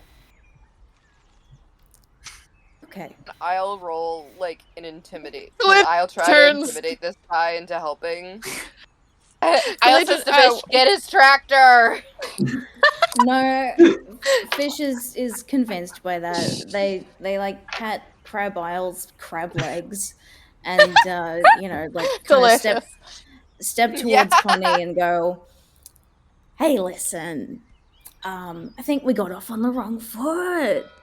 Let's 5 just minutes help you ago, we gotta out." kill this guy. Yeah. Yeah, what? We'll totally help you out because man helping fellow man and stuff. What do you want us to do? Even I want you to not blow up my farm, yeah, and if possible, find out what is blowing up my farm and prevent it. huh? Okay, we'll see what we can do. My name is Fish. Hello, Fish. I'm I can't Coniferous believe Fields. Fish was on. Yeah. Coniferous Yeah, Fields. for My once in their life. friends call me Connie. You can call me Farmer Fields. Okay. Awesome, Farmer Fields. They're It's great to meet you. We'll not blow up your farm and find out what's gonna blow up your farm and not blow up your farm. Like make it not blow up your farm.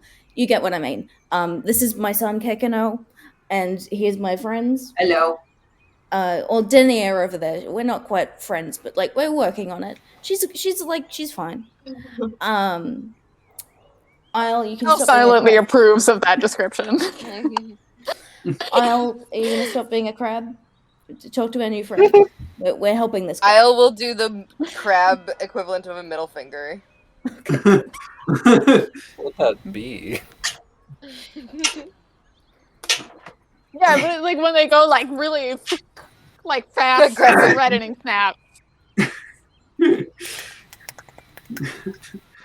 Fish is the one translating, so Fish can translate that accurately or not. She says she'd love to help.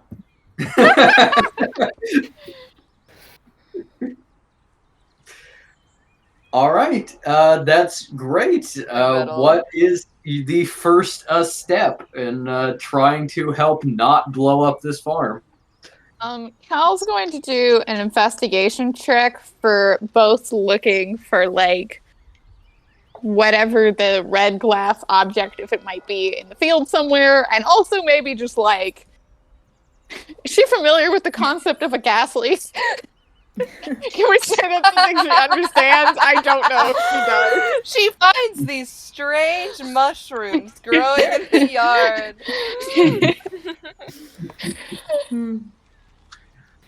So you want to go to Connie's farm and investigate there? Yeah. Okay. Everybody else in agreement, including Connie, that the destroyers are going to your farm? Okay, cool. Yeah, Ariel. So we're like on the track that's a bit of the way there, right? From there. Yeah, I think so. It's like, well, while we're walking there, can I like kind of give them like a full recap of my dream, like all the stuff, including like the creatures and whatnot? Yeah, sure. Very Joseph and the Amazing Technicolor Dreamcoat. Yeah. I dreamed Um, out in the fields one day. Yeah. so yeah, Exactly. you get this full description that like there it's not just an explosion. There's some sort of monsters of some kind that will be attacking seemingly imminently, which is God. bizarre. Yeah. I was like, maybe I should just stay in crab form at this point. Very fortunately, there is no one else that uses this road other than the Parkers, who are Connie's neighbors. So there is no one to see a giant crab walking down the road to the field. As Connie, probably putts along next to you in his tractor, and at a slow enough speed that you can walk next to him. And he tells you all about his visions of the future. Once you get to his farm, you want to make an investigation check. Yes. Is somebody going to help Cal with any kind of investigation? I would I love will s- Kekno to be I a will sniffer. Yeah, He's a good sniffer boy. Fish is like, all right, off you go, sniff. I will Sniff for sullenly bombs. uncrab. Okay, I will uncrab. I know that's difficult She for doesn't you. want to stress out the animals. She's like, I Gotcha. really want to stress out Connie, but I will not put that on these chickens. Yeah, understandable. You can see they were really anxious when you first came up, and then you turn back into a person, and then their chicken brains very quickly forget that there was a Yeah, giant they were crab like, there. that's normal. Mm-hmm. Yeah, they're much less stressed now. Since base speech is like currently activated, Fish is going to go Mhm. up to Harry. What variety of animals are on Connie's farm? Well, let's see. I know we've probably got chickens are probably the most numerous, and we've got like a few pigs and maybe like a cow or two, I'd say. Okay. Well, since Fish can talk to animals, they're just gonna like roll up on the chickens and the others and go, "Hey, you see anything weird lately?" Stranger, weird.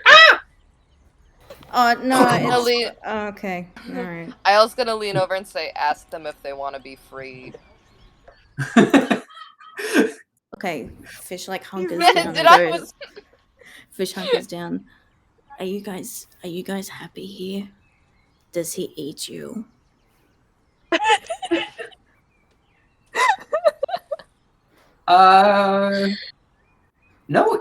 No, yes eat. and yes. Take eggs.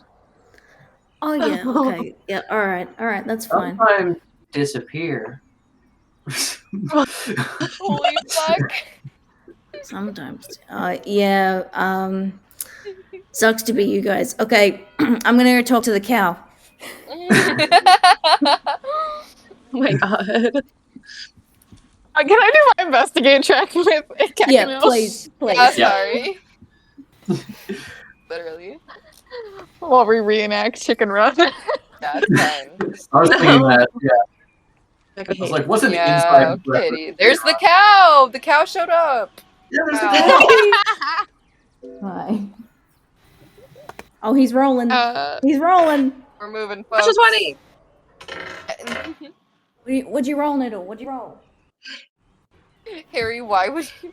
why? This is like, okay, on Discord, this is in my like, I have it favorited. Right, of course. Noodle rolled a 9. You're done. Wow. God. Well, I only got an 11 for my investigate with Kekno. Okay. Kekino's superior sniffer gives you advantage if you want to roll again. I did with Okay, advantage. with advantage. Bonk, bonk. Kekino starts sniffing around. He's sniffing in through the veggies and various plants. you see him look for Fish, who is distracted, talking with the animals, looks at you, takes a big old bite of a tomato right off the vine, and then like tries to scoot away before somebody sees him. Yeah, he slides back to you as you're also searching, and he's just like, I found tasty food, but no bad stuff. Gives him a little pat. Keeps looking. Okay. It slides on down. As with your investigation check, same kind of thing. This is you see that this is a very clean, incredibly well organized and maintained farm. You don't find anything that could be related to this explosion in any way, either the glass-like things or really anything else. And your decide to investigate kind of the center of the field, and you can't really think of any reason something would explode. So yeah, just kind of nothing. And Kekino is sliding around, taking small bites of a lot of vegetables, and yeah. And now I am going to have to step away from the computer for a quick moment, and I will be right back. Okay. I have to go to the bathroom, so I'm going to do that. Oh, Yeah. I have to too. Fuck Awesome. you! I've been You go wanting first. to. Okay. And there was only one bathroom. Yeah. I have a Can't, we dinner. don't live in a life of luxury. Yeah, Mads, I've been wanting to check in with you for like 20 minutes. Like, ask, Yeah. hey, are you good? You're good? Yeah. I just remembered I didn't eat, so I got dinner. I'm good. Okay. Okay, good. I'm going to go on that fight Harry topic. in the bathroom. Yep, okay, cool. I'll get something to snack upon also. I'll be right You back. should. You must.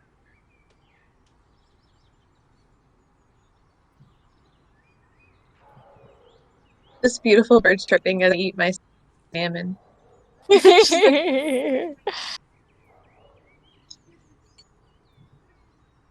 Thematic.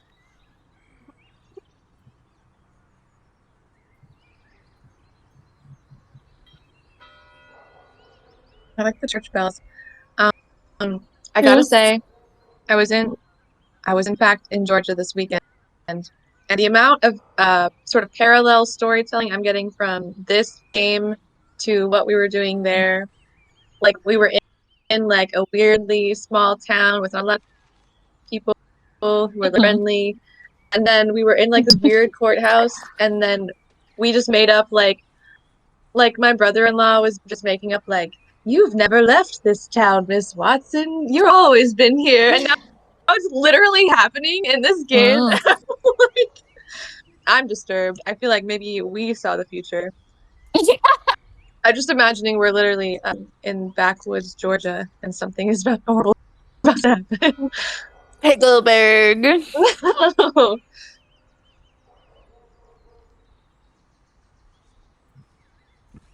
But I got home last night.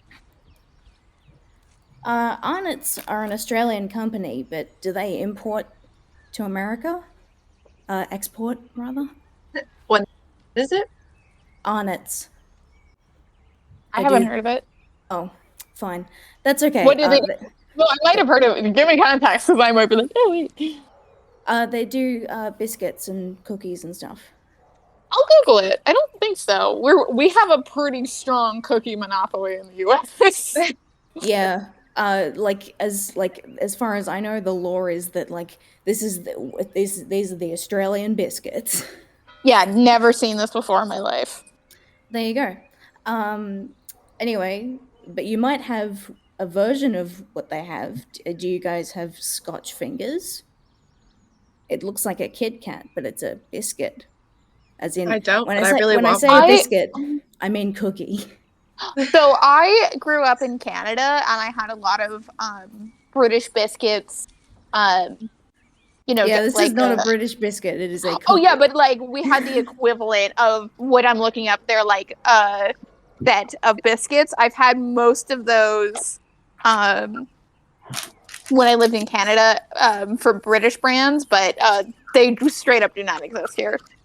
It's a very un-American cookie. I will go to the international aisle of Publix and try to find some Australian treats. Find like Tim Tams and like I don't know. Tim Tams are Mars good. bars. Every once in a while, you'll find Tim Tams here.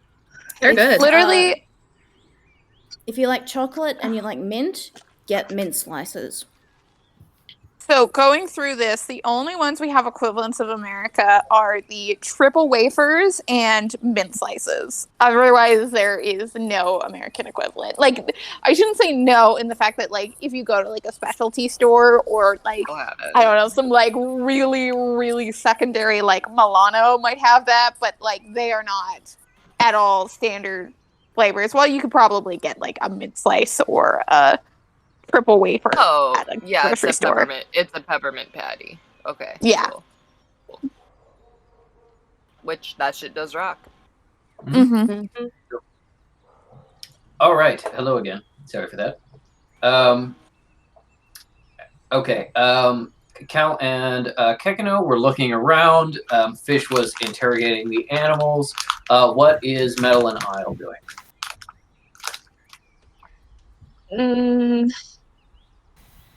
I was staring Connie down. Yeah, Metal's gonna like let them do the investigating, and she's just gonna stand next to Connie and be like, so did you grow up here? Is this like your family farm? No. Oh, did you just buy it? That's all you get, babes. How long have you been? Yes. How long have I been here? Like 30 years? Would that be Probably about 30 years.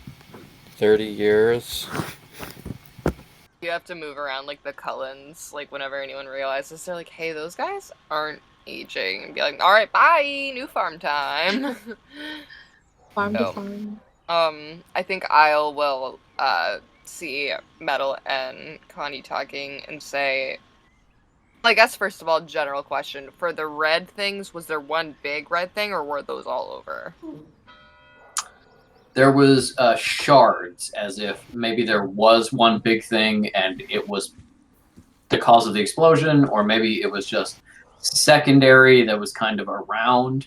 Like, you definitely feel like it was probably in, at least Connie kind of understands that it was like maybe in bigger pieces originally, but it's not to say that it was like one solid thing. Yeah. And is there one big crater or no? As far as Connie has communicated to you, yeah, one big crater. Cool. I was gonna say, where's the crater in your dream, but in your field? Well, yeah, I guess I show Isle where the crater was in my dream. Okay. How big? Sure. Around how big is it? You never saw the whole thing. You only get the edges of it, but based on that, huge. Cool. Pretty big. I guess Isle is going to look at the sky and try to perceive if anything is about to come down or feels like it's gonna come down. Okay, staring up into the sky. Give me a perception check. I'm just trying my best. I'm 22, but like I don't know how much is gonna happen right now. With the 22, you can see that the kind of low clouds left over from the storm are kind of burning off. Weather's fine. You don't see anything that's like imminently gonna come crashing down. I will also say, if you had rolled low, I was going to say there is something in the sky, and then you accidentally stare at the sun. Nice. Oh no! Classic Isle moment. Yeah. Right in her corneas. Yep. I give her the sun hat. Yeah. Her antlers As shoot through it. as you are all investigating, you start to hear a sound, a little sound that resolves itself into a little car coming up the path. It's not necessarily going to this farm. Could be going to the neighbor farm. But are you making an L? No, I'm making a pointer just so that say I have a question when you're done. Um, A you car? Oh. yeah. You start to hear a car rattling up the way, and it looks like it's probably not going to go down this road because why would people come and visit Connie? But then it does, and it's heading towards your farm. What was the point, hun? Did we bring Swifty with us? Yeah, she's in your Yeah. pocket. Yeah, she's in your pocket. Okay. She's been asleep. You've got my cat here. Are By there the any way. cats on your farm, Harry? Cats? Yeah, do you have any cats? Do you have like a mouse there or anything? Oh, cat. Like most likely. Like, I guess I Do I- don't know. Cats just like drawn to barns. Cats, most, as far as I can tell, pretty much every farmer has at least one cat, just because it takes care of rodents and stuff. Patrick, have I seen any cats while I've been wandering around with Kakano? Give me a perception check. I want Swifty to eat a chicken. Feast. Just fight one. Feast, young one. Yeah, that's only a 6. With a 6, no. You can always ask Kekano to help you find a cat if that's what you're looking for, but no, No, you don't I'm not just looking for a naturally- cat. I was just like, while I was thinking about Swifty, if I saw a cat, I would have done something You'd about be it. like, but if I don't, cat is cat. Yeah. yeah, Look, learn. that's This you. is your new mentor. Yeah, this is Swifty, you. meet This a is what you're gonna look cow. like when you get older. I will say as this car comes up the road, just one last thing in this kind of investigation. I need Fish to give me a persuasion check. Okay, sure. But real quick, I'm talking to the cow. Mhm. Hey man, is your farmer nice? Like, is he cool? Do you like him? Yeah, I mean, he's pretty good. All right, sweet. Okay. All right. Sometimes he has cold hands. Okay. It's just the reason why Fish is asking is because they value the opinions of the animals, and so it's like, okay, yeah, I guess this guy's fine. All right. Yeah. Persuasion. Yeah, persuasion. And this is for the cow. Oh, okay, sweet.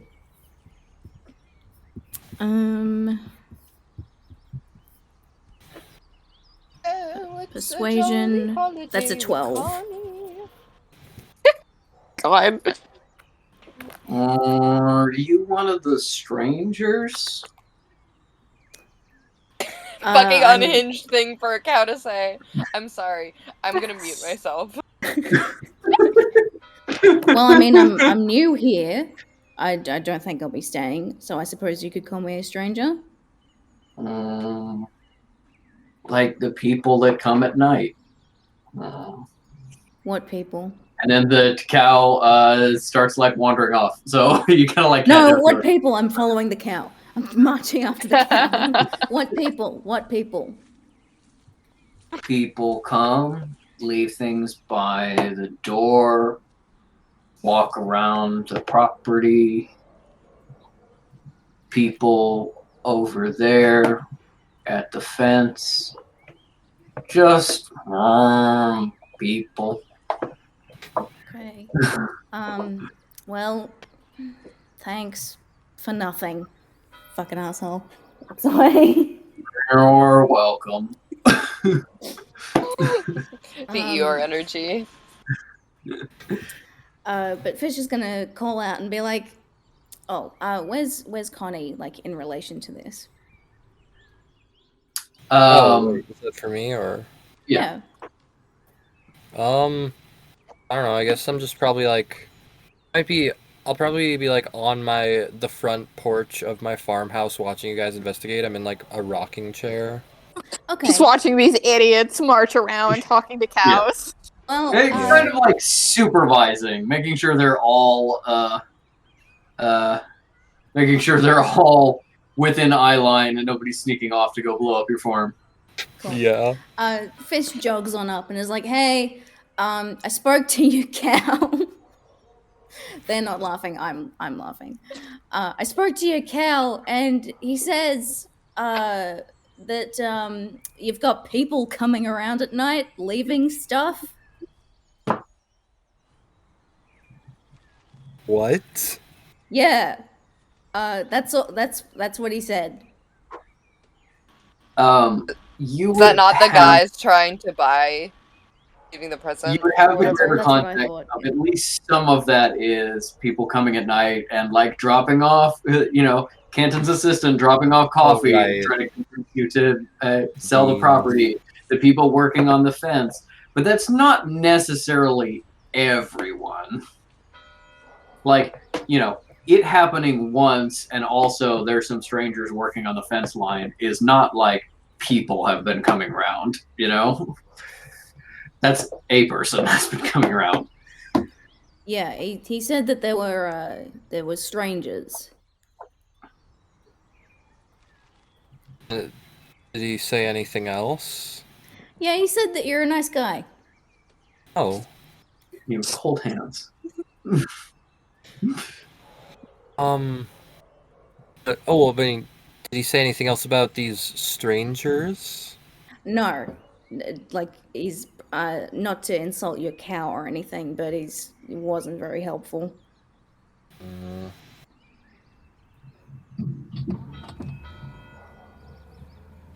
Yeah, I mean, can I try to... I think I might try to do another augury and ask, are the people coming at night related to the imminent destruction of my farm? Okay. Here's my suggestion. This is ink, not fish. Mhm. Maybe the cow would be more willing to talk directly to Connie. Like if Fish was like, "All right, I'll be the translator." Okay, ask the cow what's going on. Oh yeah, we should try that first. Okay.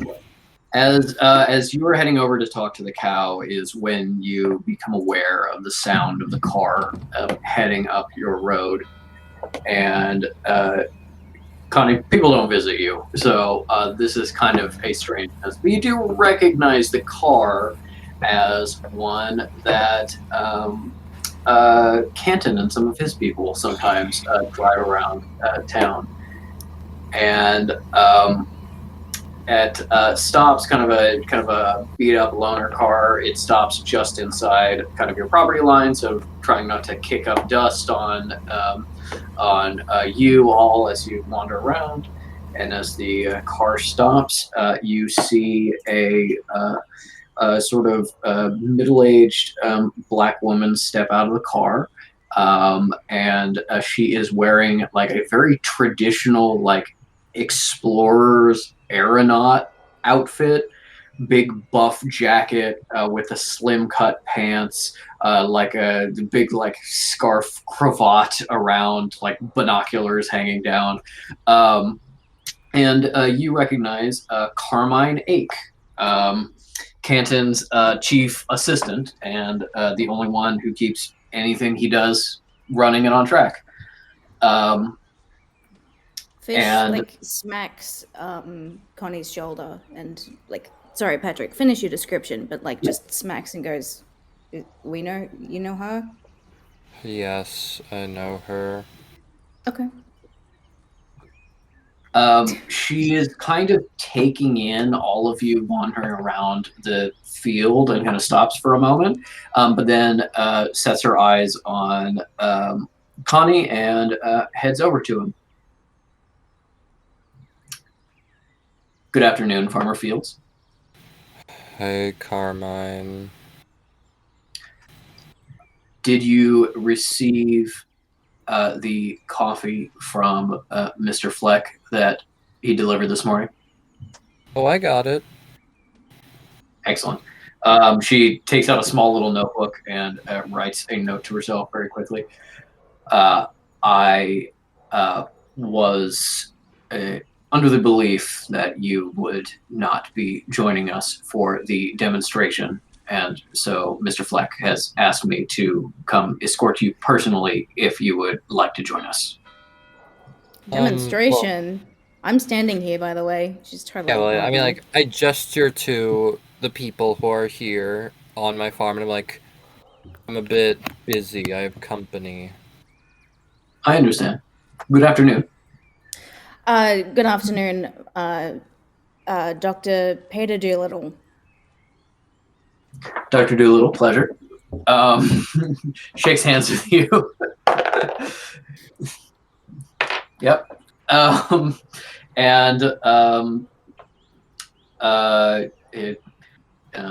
Doolittle, can I ask you what business you have in Pigglesburg this fine day? No, you can't. I understand and respect it. Period. Is this your team? Gesturing to the other people who are now probably coming in from the fields and the farm and such, getting close to the Yes. conversation. My apologies. Our work is usually quite secretive, but I get the vibe that you're a trustworthy person, so I'll just divulge. We are a crack veterinary team, and Farmer Fields has hired us for the day. That is all I can tell you. I understand. I know something about production secrets myself. I didn't know that Farmer Fields animals were sickly. I'm sorry to hear that. You use magic in the treatment of these animals? You don't, if you don't know about it. I did notice some sorceress energy as I approached. Okay. Is she like? Is it cool to talk to her about this stuff? Yeah, she's a sorcerer. No, I'm I know. Fish is asking I'm Harry. yeah, and I'm telling Harry. Yeah, Yeah, she's a sorcerer. You don't know what kind of sorcerer she is, but yeah, this is entirely a mortal town until Canton and his team moved into their little facility, and now there's a couple of mages here, which sucks for you. yes, it does.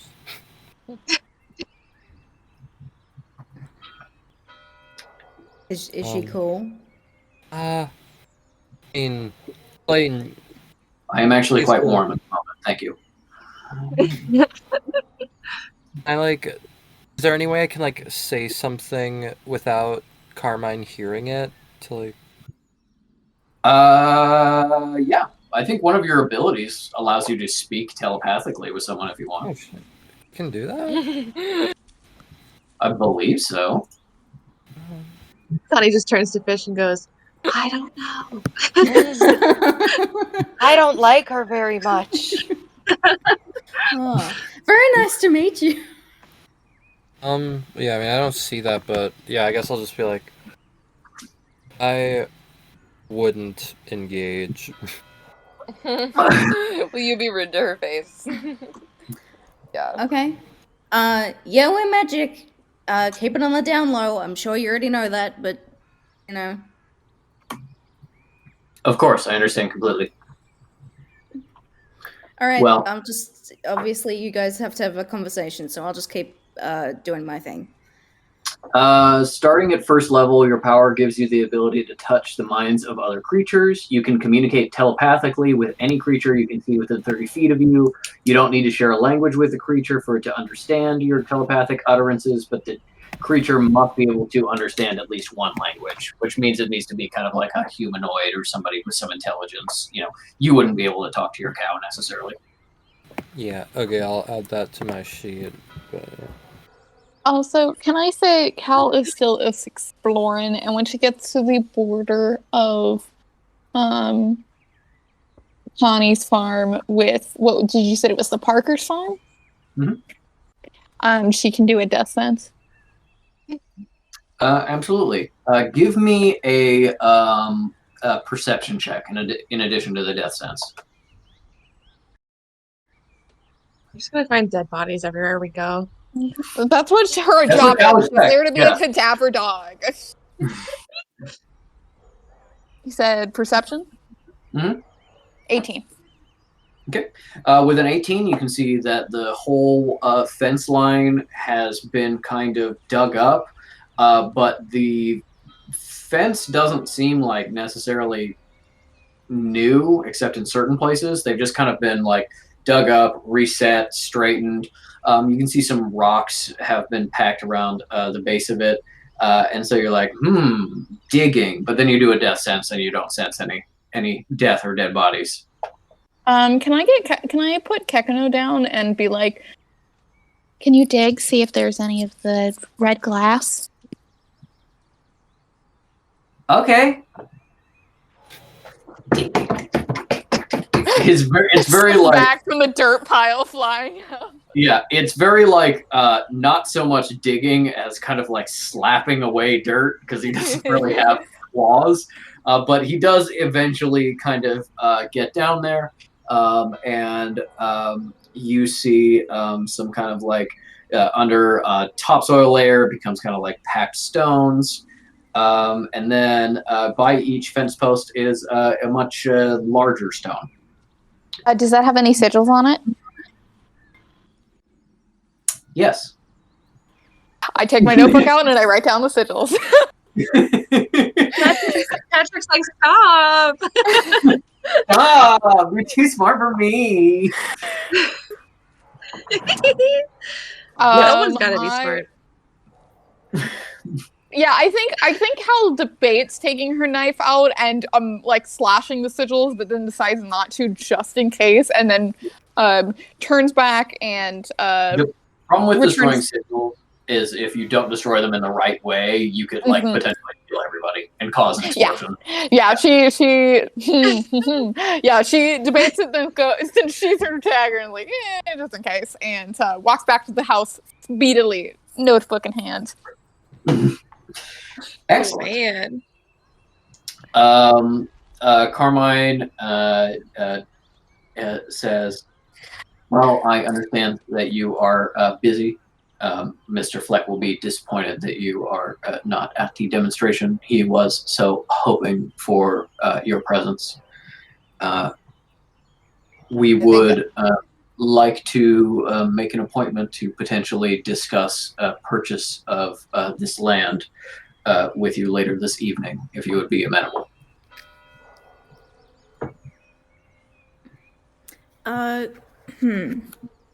Fish like just taps Connie and like just sort of like, hey, let's commiserate for a second.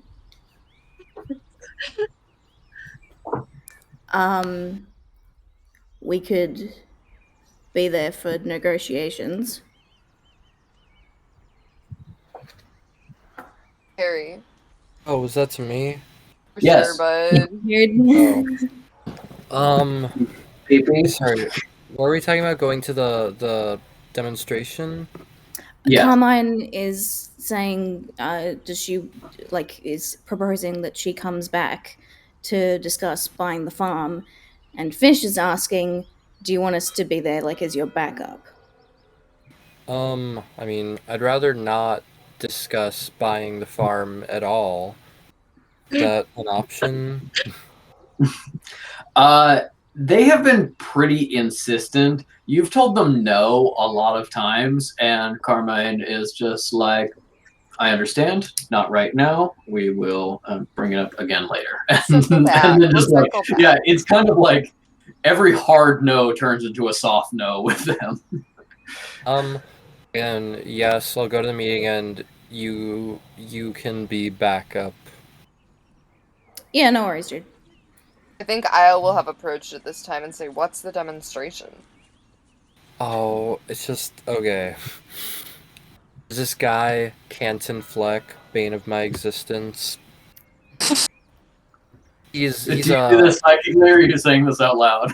Oh, this is, I'm saying this in response. Out loud. Good. Okay. Carmine is absolutely like bane of my existence. She's like takes out a little notebook and is like, okay. Nice. Oh. I think Shunter is a big shot. Shunter. What is a shunter? It's Verbal. Huh? dimensional hopper. For Vienna's edification, it is someone with the magic power to be able to shift into kind of alternate dimensions, most of which are kind of like dead ends, just like dead worlds, Yeah. alternate Earths that never developed life or anything like that. Well but known as being a shitty power in universe. yes, but the thing is that, and you would kind of, anyone who's close by and hears him says this would know that shunters have a reputation of being like kind of either you're a nobody or you're an explorer.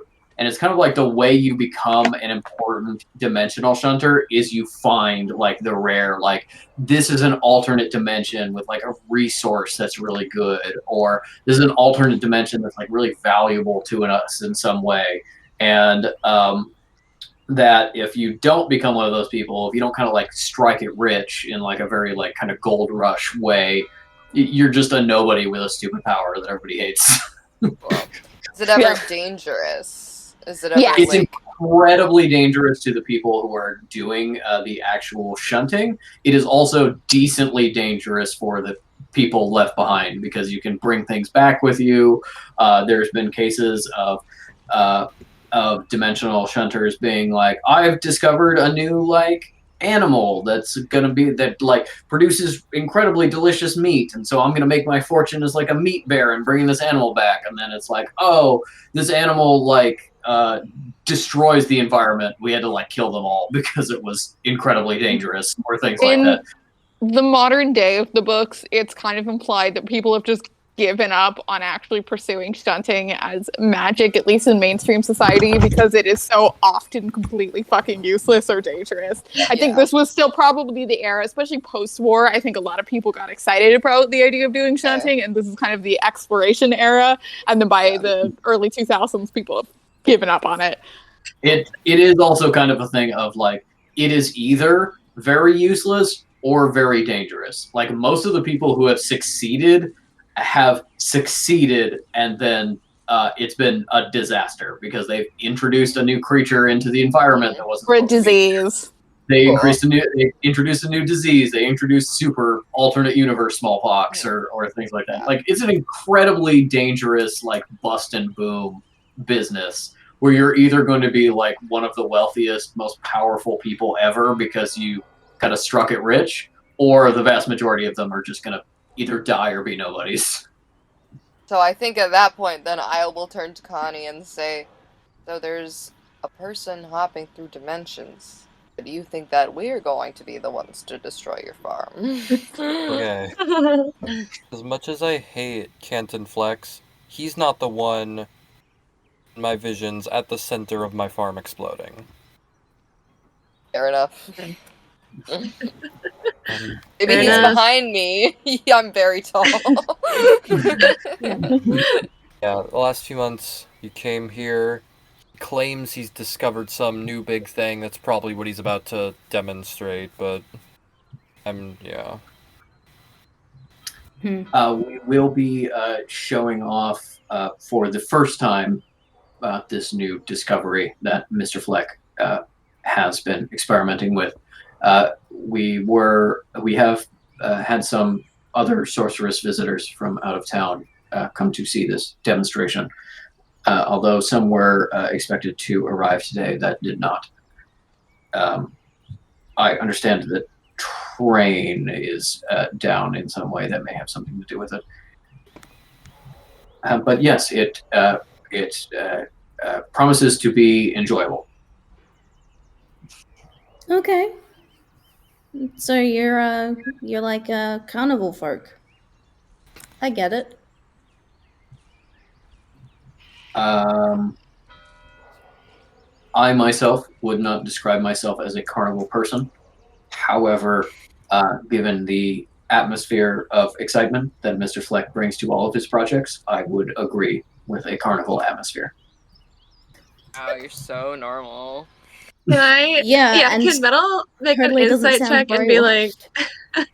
is this one of those freaky robot people? Can she just like suss that Yeah, out? absolutely. We'll Cal have overhears this and is Yeah, like, "This is Metal's my kind of wandered over at some conversation." point. Yeah, I think either two of you roll insight checks or one of you roll with advantage. can I. I think I we should have a plus two 5. roll. Okay. Wait. But you guys are gonna. Okay.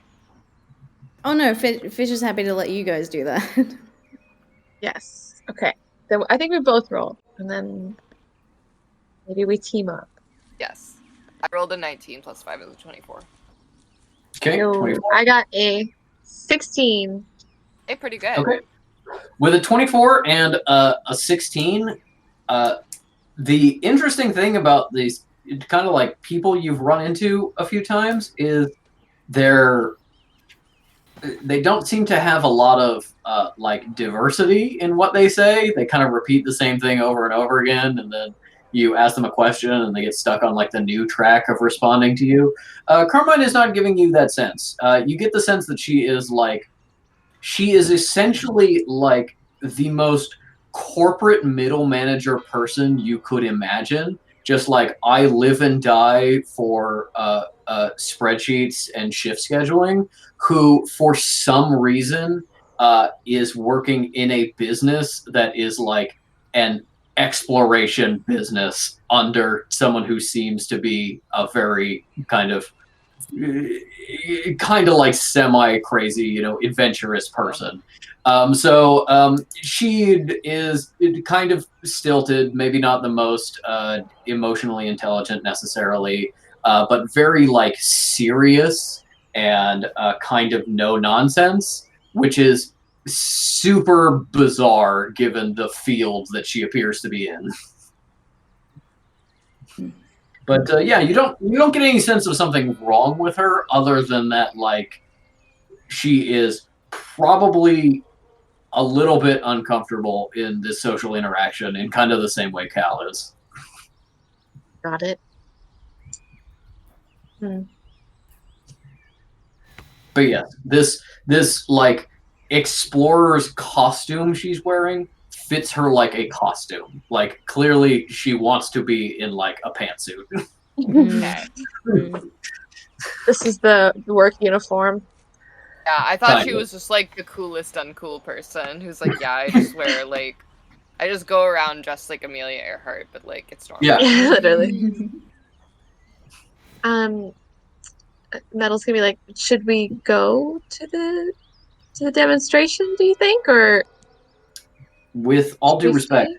I do not believe that magical veterinarians will have business in the demonstration unless you believe there would be some business interest in new discoveries.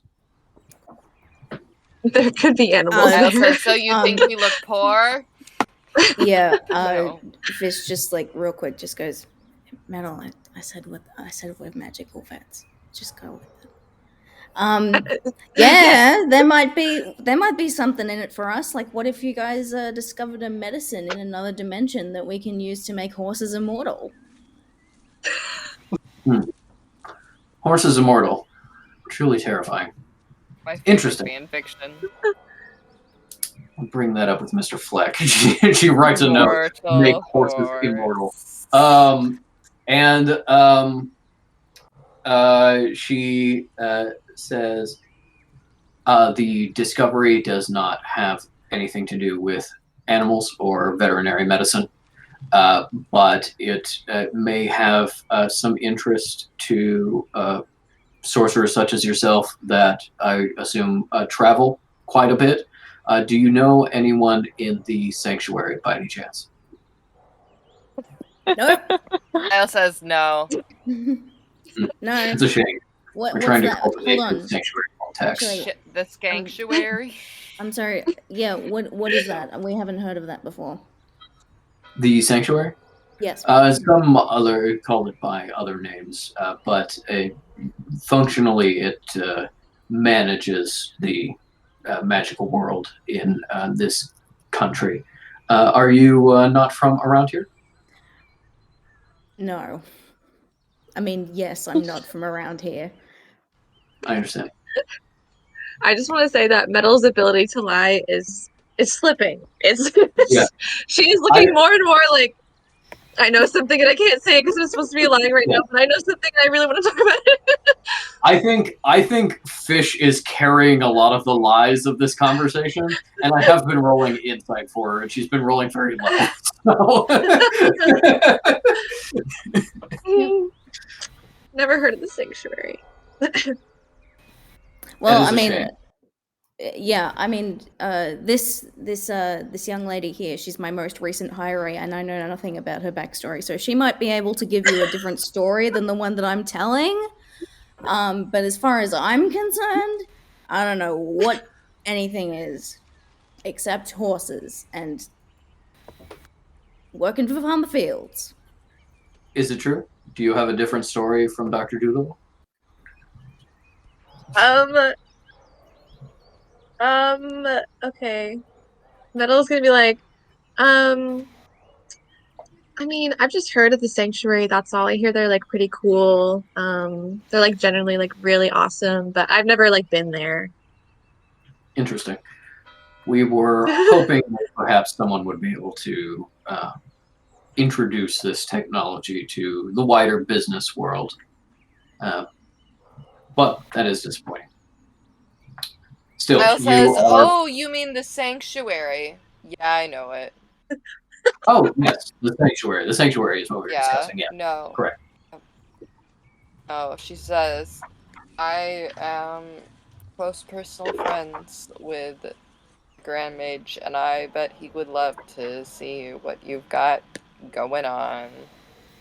Give me a persuasion check, since that is Yeah, it's not technically true. quite. Yeah. Can I I do love the advantage? Grand Like, just Mage. can we? Sorry. Can I lend advantage just for being a pathological liar in Yeah, general? Yes, just by being you can give present. the help Yeah. action. Yes. Yeah. I would say that I don't know these motherfuckers is counts as the help action. Yeah. Okay, that is a 16. -1 is 15. So yeah. Oh, we're Um, doing persuasion? Yes. Okay, in that case, 22. Ooh, why? Interesting. I wasn't aware. I thought I was aware of all of Grand Mage Ridgeback's close personal friends. You claim to know him well enough to introduce our products? Yeah, if the product's good. I can assume the product will be adequate. Yes, please come and join us. Farmer Fields, would you be willing to show them to our facility? Fine. Thank you. Excellent. This has been most successful. While you are there, we can arrange a time to discuss the purchase of the farm. I will see you there. Good day, everyone. Turns, get back in her car, and starts driving away down the road.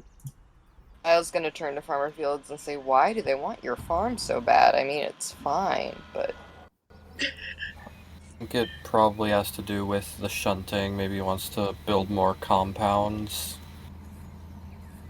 Collagenous was waiting for the woman to leave. She was kind of like hang out underneath the porch or something like that, and she starts walking in as you're. Hey guys. Give me a stealth check with advantage for just being a weird little creeper in the background that you didn't notice this whole conversation. Kekano was with her the whole time also. Yeah, that's why with advantage. Kekano was also like, "Oh, Dad, wait, we're hiding? Okay." This is fun. That's I like a 19. Okay. She did not seem to acknowledge you in any way. You're not 100% sure that she like completely didn't see you, but she didn't even kind of look in your direction. So you think you were hidden. Sorry, Harry, I cut you off. Were you saying anything else about the purchase of the farm? Oh no, it wasn't about the purchase of the farm. I was just gonna ask something to Isle. I was like, are you really friends with self-sworn Ridgeback? I mean, I know him. That's it. Yeah, you can. Connie is just like you guys in that you get to drag information out of him. Yeah.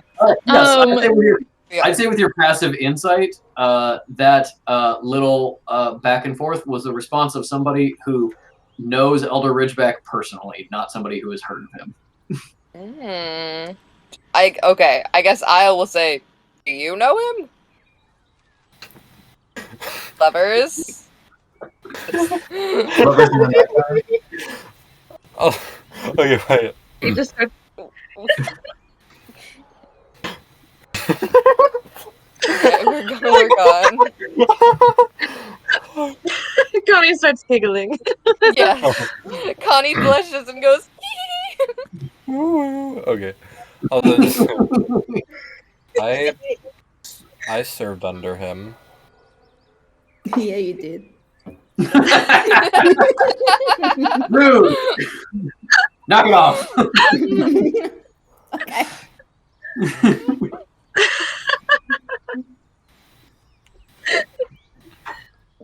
like, in the war. Yes. Damn. Cool. I don't know enough about the war to continue this conversation. You, Vienna? Vienna. Because Isle would know a decent amount. Yes, she would. She should. Yeah. Working under the Grand Mage, you know the Grand Mage was like one of the leaders of the pre-sanctuary kind of resistance group against the Malevolence forces and associates.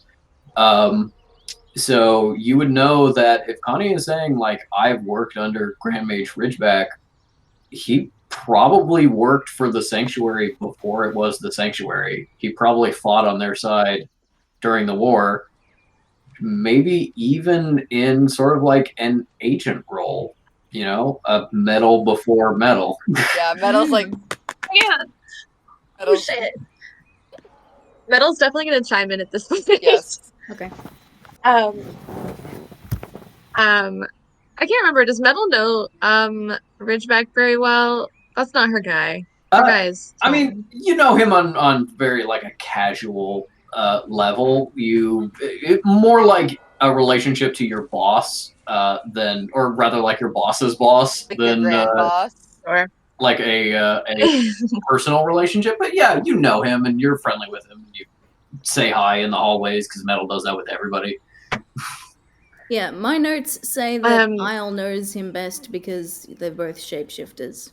Yeah. I think she kind of wanted to be like Um, cagey around Connie. But, yeah. I think at this point Metal's gonna not be cagey and she's gonna be like, okay, so we were lying before. We actually work for the Sanctuary. And I know Self-Sworn, or sorry, she wouldn't say that. She would say Ridgeback. Monsieur Ridgeback. I know him very well. I know him very well. We're actually on our way back there. That's where we're trying to go. But if you know him, Metal's basically taking that as like he is a good guy. I already knew that. The cow told me. And of course, the interesting thing for Connie is like not really wanting to be associated with the Sanctuary anymore. So kind of like, oh great. Okay, Metal's like Polydonus has creeped up from under the porch, and she goes up to Connie, and she goes, "Are you a sigil user?" I know what that is. Yeah. Yeah. Symbol magic, you don't have any kind of background in it other than kind of like the very basics. So no, not really. No, not really. She pulls out her notebook, holds open the notebook and to the page with the sigil she drew, and she says, "I found this on stones dividing your property with your neighbor's property. I don't know what it means." And then shows it to Fish in case Fish might recognize maybe the language of it. Okay, well, first of all, I'm gonna roll to see if I recognize it. Yes. Do I still roll. have -8 on that? No, you have -5. Right. You have -5 now. Only -5. For Well- Connie, we're 12. Okay. No, for- sorry. Yes. For Connie, you didn't plant any sigils at your fence line. This wasn't you. And as far as you know, the Parkers are totally immortal and would have no reason to do symbol magic at the fence dividing your properties. You know, you've been around, you know that every once in a while, like mortals kind of like sigil magic kind of like gets translated into mortal terms about being like, this is like a neo-pagan symbol of protection I'm gonna carve on my doorway and stuff like that. But the Parkers don't seem like the type, and that would be kind of a weird usage. So it's possible that these mortals did some kind of symbol magic at your property line. It would be certainly very weird. Alright, so I've rolled an 18 -5, that is a 12. Okay. Do you And get then- advantage now that Kekano's back? Not I? on symbol magic. Okay. It would be There you go. 13. It's 13. I don't know maths. I'm stupid. It's different on that part of the world. Yeah. Yes, it's 13. It is 13. It's the Thank you. gravity Harry. Before effect. playing Dungeons and Dragons, you have to ask yourself, do I know how to count? And be prepared for the answer being no. Yeah, Humbling, the answer humbling is for no. sure. We've all been there. With a 13, you don't recognize the symbol. You don't you didn't see it in place, so you have no like context for kind of the larger thing it's part of. But you understand that this is, first of all, incomplete, that it is part of something larger than just this one symbol. You know, a larger spell, a larger construct, something like this. This symbol does not seem to stand alone, based on the kind of research you've been doing. And it looks not dissimilar to a symbol you found in your library books that you saw in a lot of like South Asian tattooing. That would be, it was not actually in the tattooing books as tattoos. It is the implements, the needles and inks and such like that are in one of the introductions to your books. A lot of like the jars and ceramic ware and stuff is a symbol that reminds you of this symbol, not being the same, but being maybe similar in purpose or usage, something like that. Okay. Now, this is an ink question for Mooney. On the page opposite to where Cal has drawn the symbol, is there any, like, what's written there? Because she's about to lose it. Yeah. Oh, fuck yeah. Well, I will read off what I have written there. Fuck! God damn it! Okay, well, let me just do the action. God. Fish just doesn't even ask, just like, mine now. Okay, tries to rip the page out. Does Cal try to stop them in any way? Oh, rip the page out? Or, Yeah. like, just take the notebook? Take the notebook, like, take the page out. I think she doesn't like her like very nice leather-bound notebook being ripped out, but does not actually stop Fish. Okay.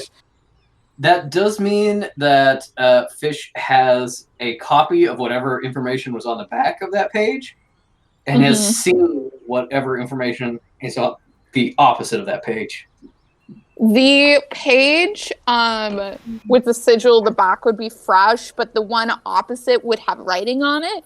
And you would see that it's a draft of what she's going to write to Sister Tail, and there is a lot of mention of like just it seems kind of like incomprehensive just because it's like mentioning of wolves and breakfast and things like I found this amusing immortal oddity, trying to figure out what she's gonna write. She has things like she's written Sister Tail, but the E and tail is capitalized and maybe like underlined.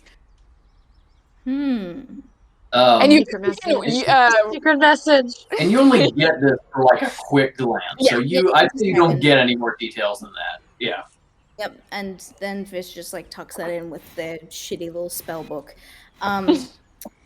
Danielle, where'd you find this? The original one, the symbol.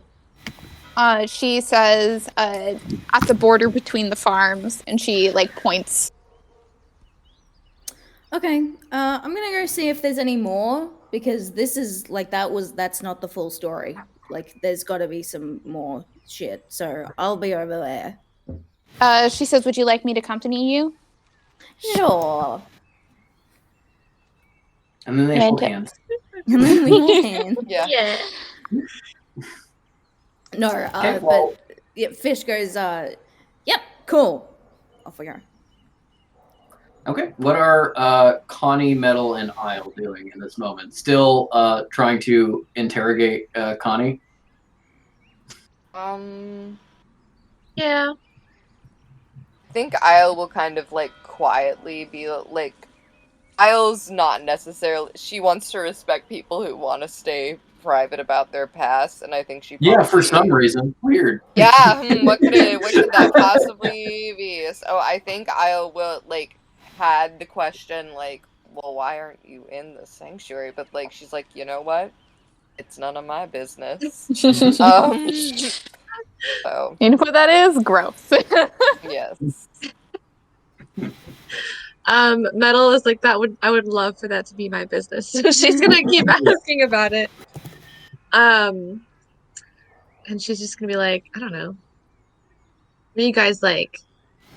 What kind of stuff did you guys do? And like, do you ever visit the sanctuary? Or because I feel like I haven't heard of you before. Yeah, I don't And I know everybody. visit the sanctuary.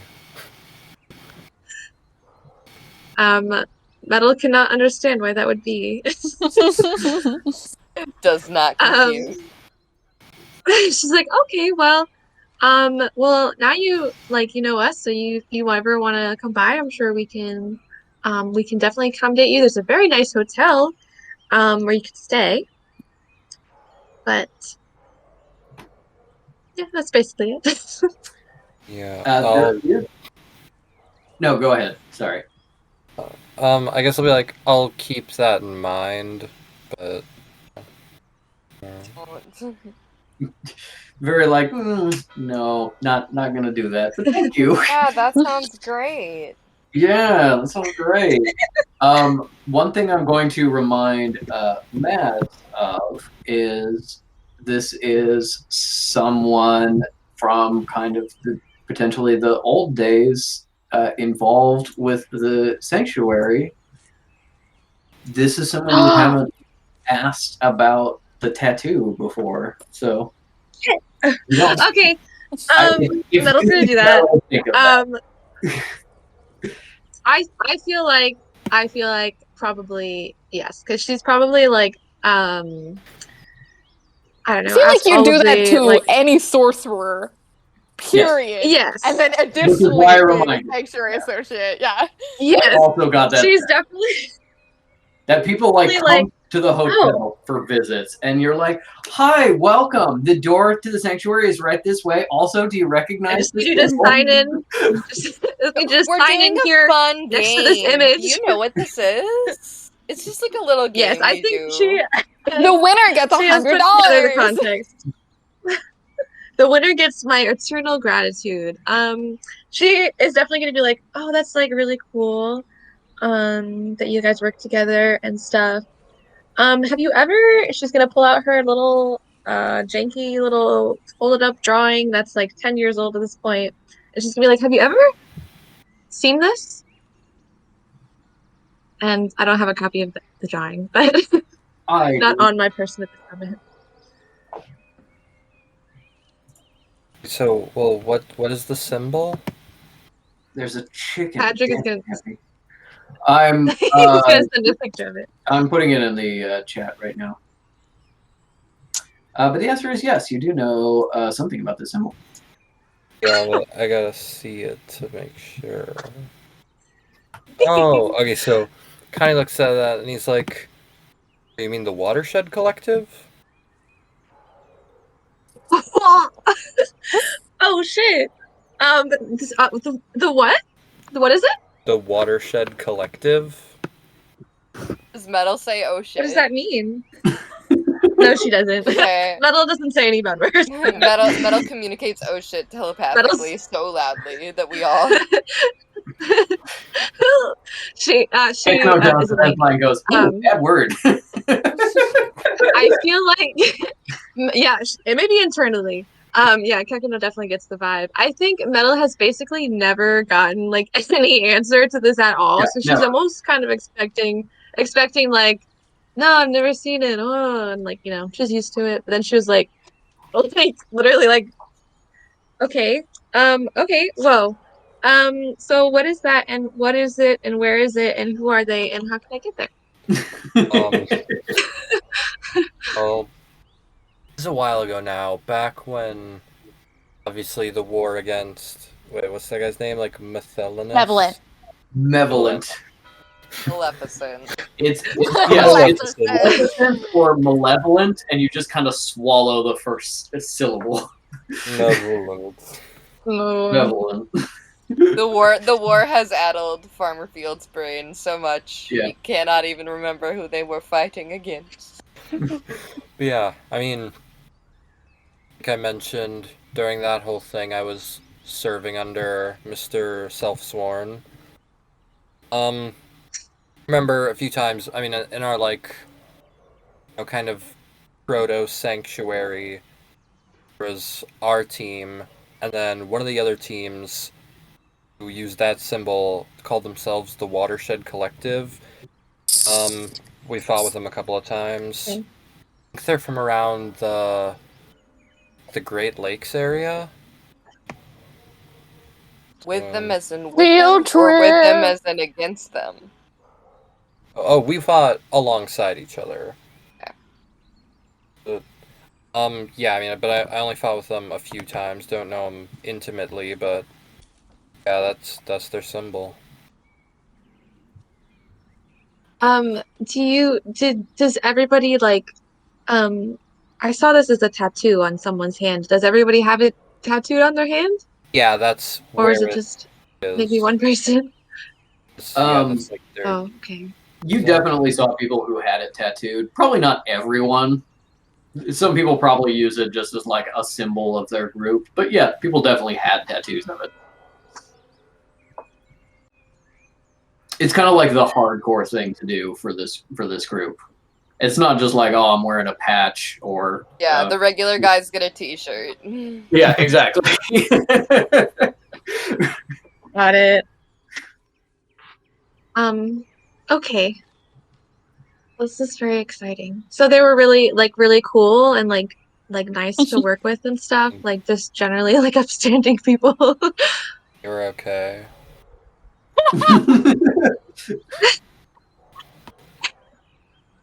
Well, okay.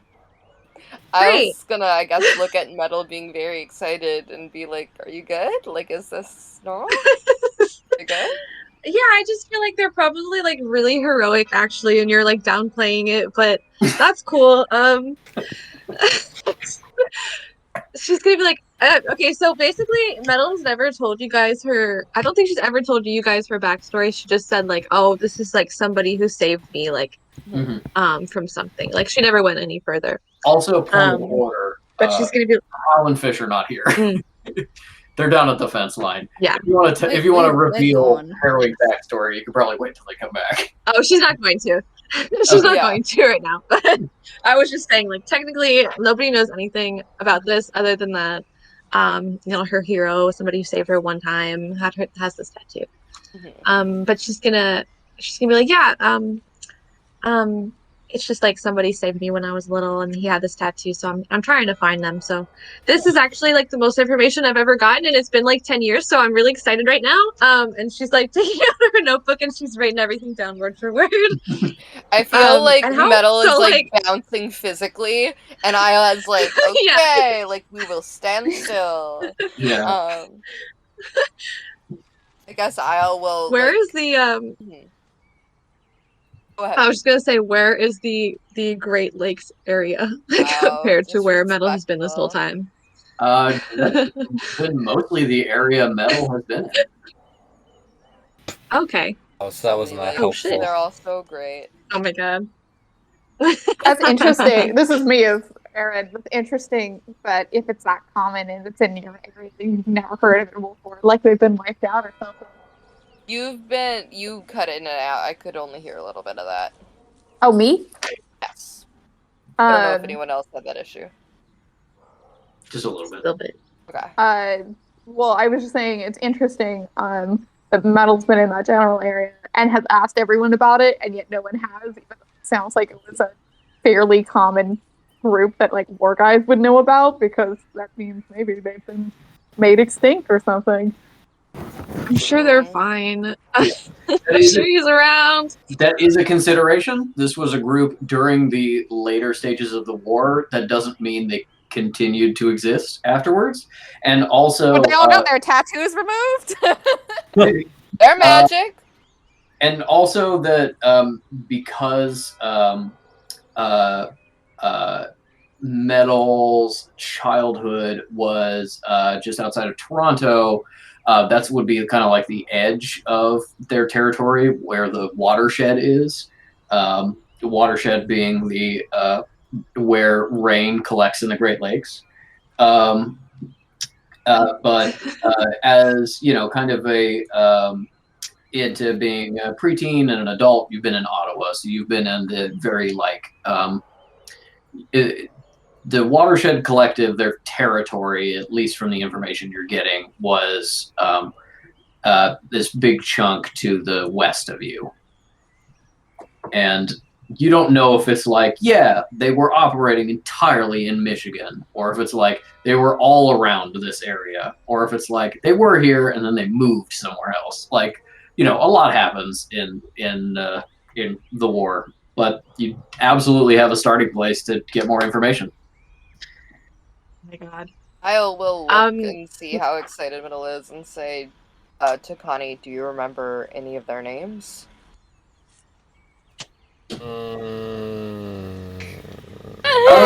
Okay.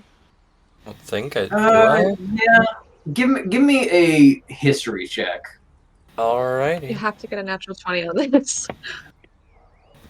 Metal's heart is beating so fast. History, you said? Yeah. Hold on. It's not natural, but it is a 20. Whoa! Wow.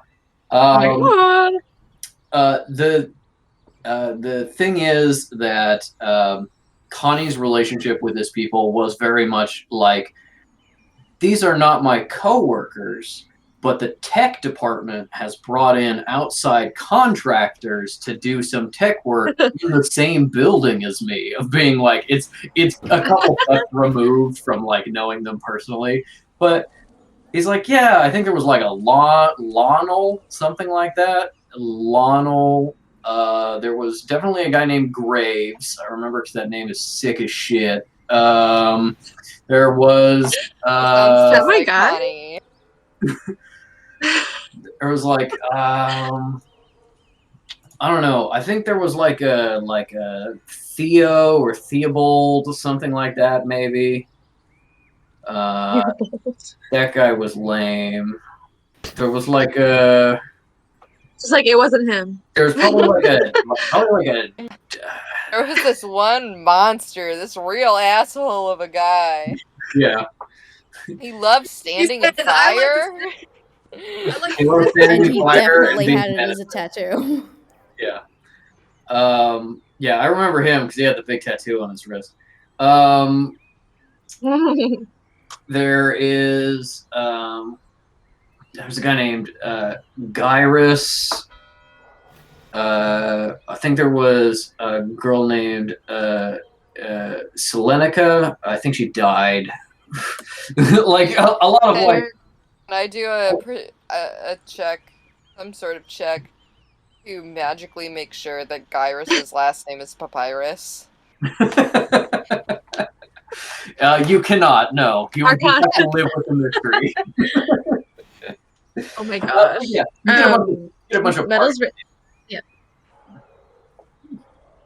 I've written down every name. you get a bunch of like partial and kind of like half remembered names, being like it was something like this. I don't remember if that's exactly what their name was, you know.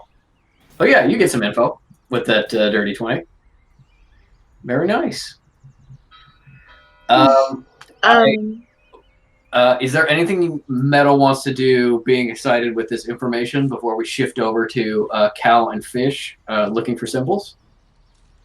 Goodness gracious. She has written down, I will just say everything that has been said. She's super excited and definitely bouncing around, but I think on the inside her heart has started pounding really fast. She's never gotten anywhere, y'all. She's never gotten even a step forward. So she's like, oh my God, like I might actually do this. Like and like so now she's like in her head, like, what did I say? What will I say? Like when I meet like she's thought about it, but she's never thought about it for yeah, real. like skipping Like 10 steps with ahead. the intentions of it. Yes. She's You're like, like, oh, what when I'm kind older, I'll see this. You turn to Connie and you're like, do you know what kind of like cookies they'd like? Yeah. They strike you as sweet tooth kind of people, or more like savory. Should I make a pie? She's like, would that be weird? I don't know. Is it weird to just But have a yeah, I think pie on my she is person at all excited, but she's times? definitely internally. I think Isle does. Isle's got a snack bag. But yeah, she's just very like internally, like in her head, like, oh my God. Oh my God. And it's just like just real thinking real hard thoughts, I will say. Okay. Sorry, my pie joke was Metal being ready to give a pie to the person Yeah. yes. Yeah, you can't give it to Isle to hold on to, because Isle's gonna eat it immediately as soon as your back is. Well, what you do is you bake a fresh pie every day, and then by the end of the day, if no one's come to claim the pie as the rescuer, you give it to Isle. Yes. Yeah. She's definitely thinking all these thoughts. She's got a lot happening right here. But she is thrilled, and she's definitely like, I love this guy. I would do anything for this man. This farmer guy, he is legit. We're gonna save this farm. Like, I don't know, y'all. I think we can do this. Connie has bought. It's like we gotta go. We gotta get out of here. We got places to be. Let's shift over then to Cal and Fish, investigating these symbols that you found. What else do you do to investigate? Well, it was on a rock that Kekino dug up, right? Yeah, a rock buried underneath where the fence post was. Okay, so Fish has been systematically going to each fence post and just digging a hole. Okay. You have found it takes you a little while. This entire conversation, I think, with Metal is happening in the background because you're just digging a hole with your hands. Cal's mage hand. Okay. If Cal is going to assist with Mage Hand, which means she can absolutely do it without getting her hands dirty, then it's going to go. It's going to go much faster. You manage to find that there is a large stone with a symbol carved on it under about every other fence post in a pattern. And the symbol is not exactly the same, but that symbol you saw does repeat a couple times. And when you dug down and didn't find a stone, you found a very small string of symbols carved into the actual wood of the fence post at the base under the ground. And so you are getting the sense that this is a chain of symbol magic that is running for at least a good portion, if not the entirety of this fence line. Okay. So destroying a sigil in the incorrect way might fuck everything up, but you can just break the chain and that'll be fine, right?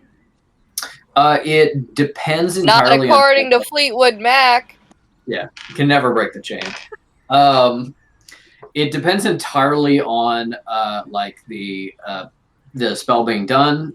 Certain like symbol magic has kind of like built-in redundancies where you can break it in one place, but that's not going to be enough to like totally stop it. There's other things about being like, if a spell is designed a certain way, you break the link and you just get like two spells that are no longer connected to each other, but still like have the main effect of the two of them. There are certain spells that are like inherently unstable. So if you break the chain, you can cause something disastrous to happen. For this, I say give me another symbol magic check to see if you can figure out how you can sort of disrupt this in some way safely. 5. Okay, so you got a 10 and -5. You didn't get a 0. Okay.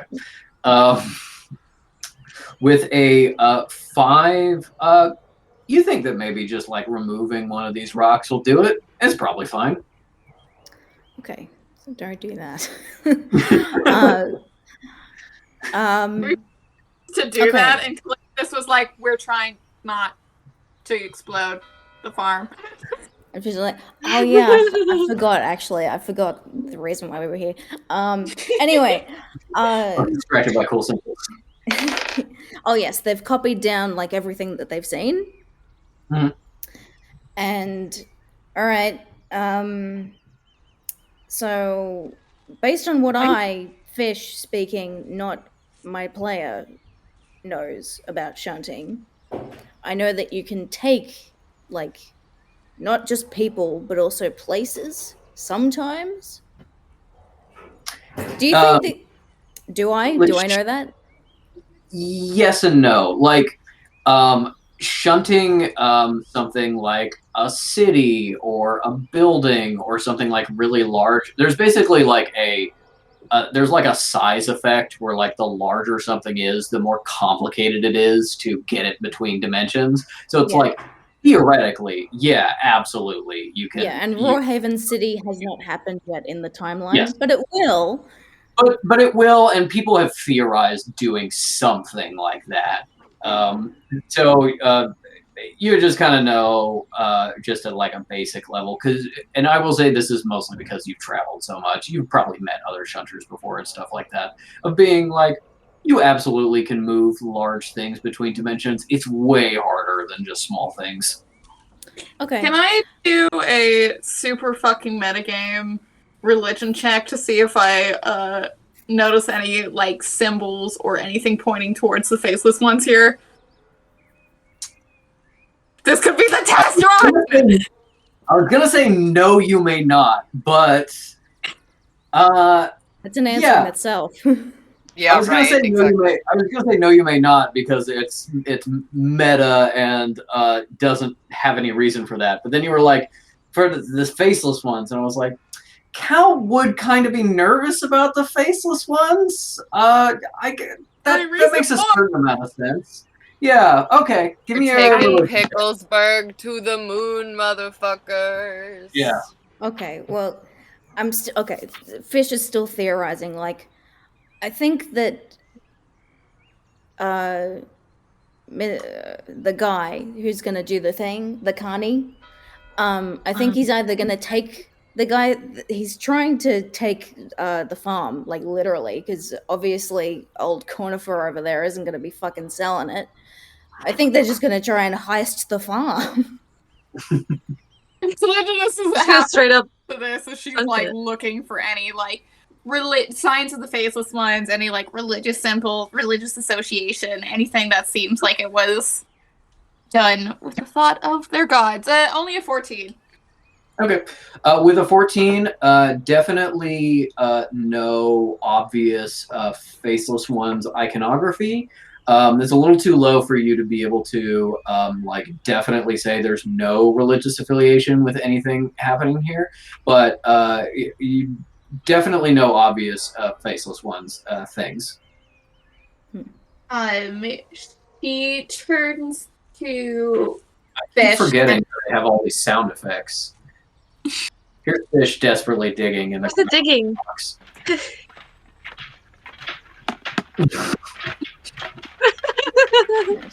she turns to Fish. Gently. She says, "I know very little about dimensional shunting. What would be the goal of moving farmland elsewhere?"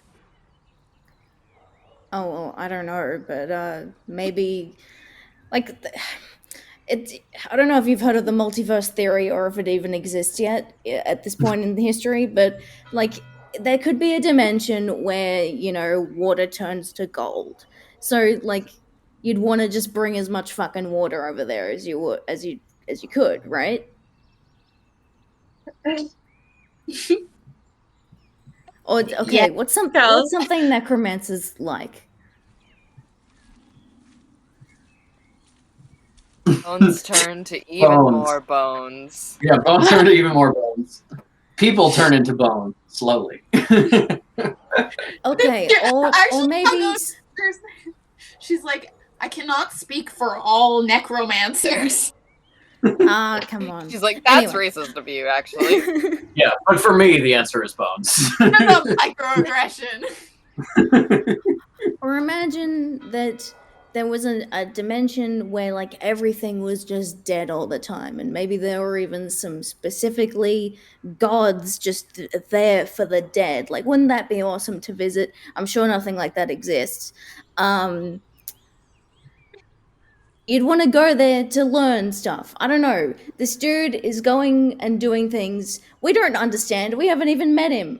I'm just throwing shit at the wall here, Denier, and you're not giving me any theories. So as far as I'm concerned, I'm doing more work here. Fish doing the digging. Turns around and At that, is a little wounded, and she's like, "Would you prefer I leave you alone?" no. I'm saying, work with me here. What do you think's going on? What's going on in your head? You gotta let me in, Denier. Kekano was like next to you, being like, "Too mean, Dad." Went too far. I don't know. This seems too close to mortal business to me. I don't even know what sorcerers would even have. What sorcerers would even want to do with any of this. It seems to me of being people who are trying to be as far away from sorcerer society, some sort of sabotage if someone is trying to destroy this man's farm. Yeah. Someone is. And we just have to figure out who. And when I say figure out who, I mean I'm pretty sure it's that fucking guy that the lady works for.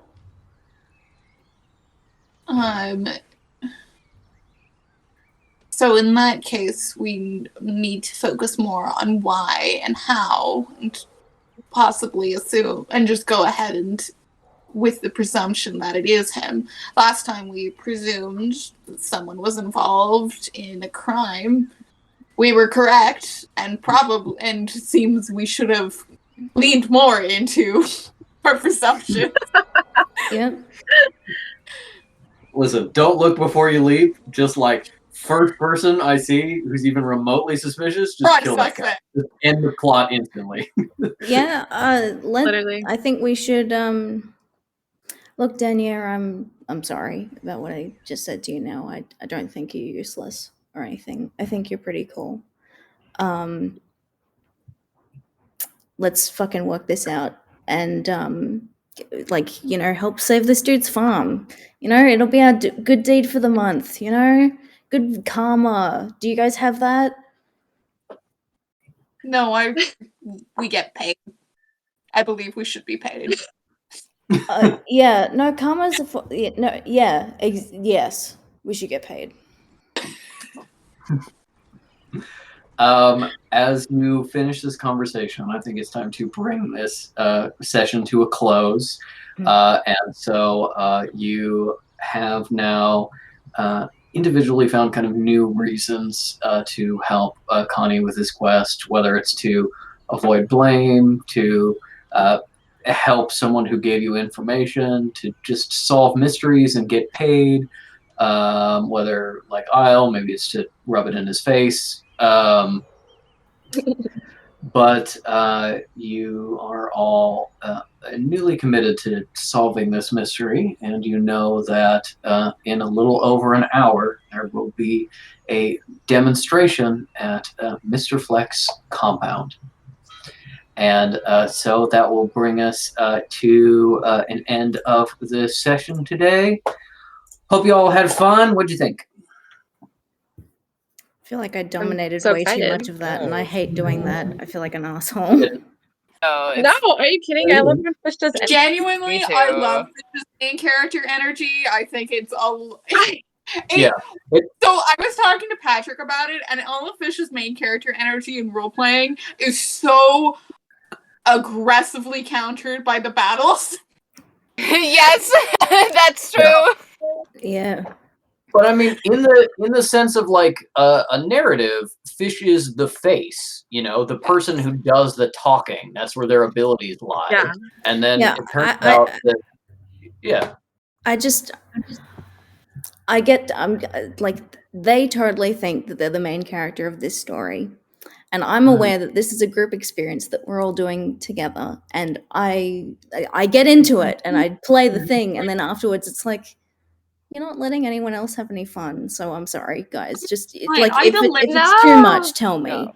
I very We will, and it's not. Okay. Yeah. No, I have no problem telling you if you're dominating the session too much. I very deliberately picked a character who doesn't talk because I wanted other people to be able to kind of say, because as in the position of being like, this entire campaign happened because of me, I'm happy to make sure other people have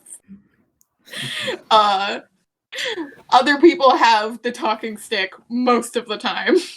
Okay. I become more evil whenever Harry is in my presence, so sorry, Harry. I could tell. Yeah, we know it. But also, Metal got some nice advancements. That's so great. I'm literally exciting. Mads, that's awesome.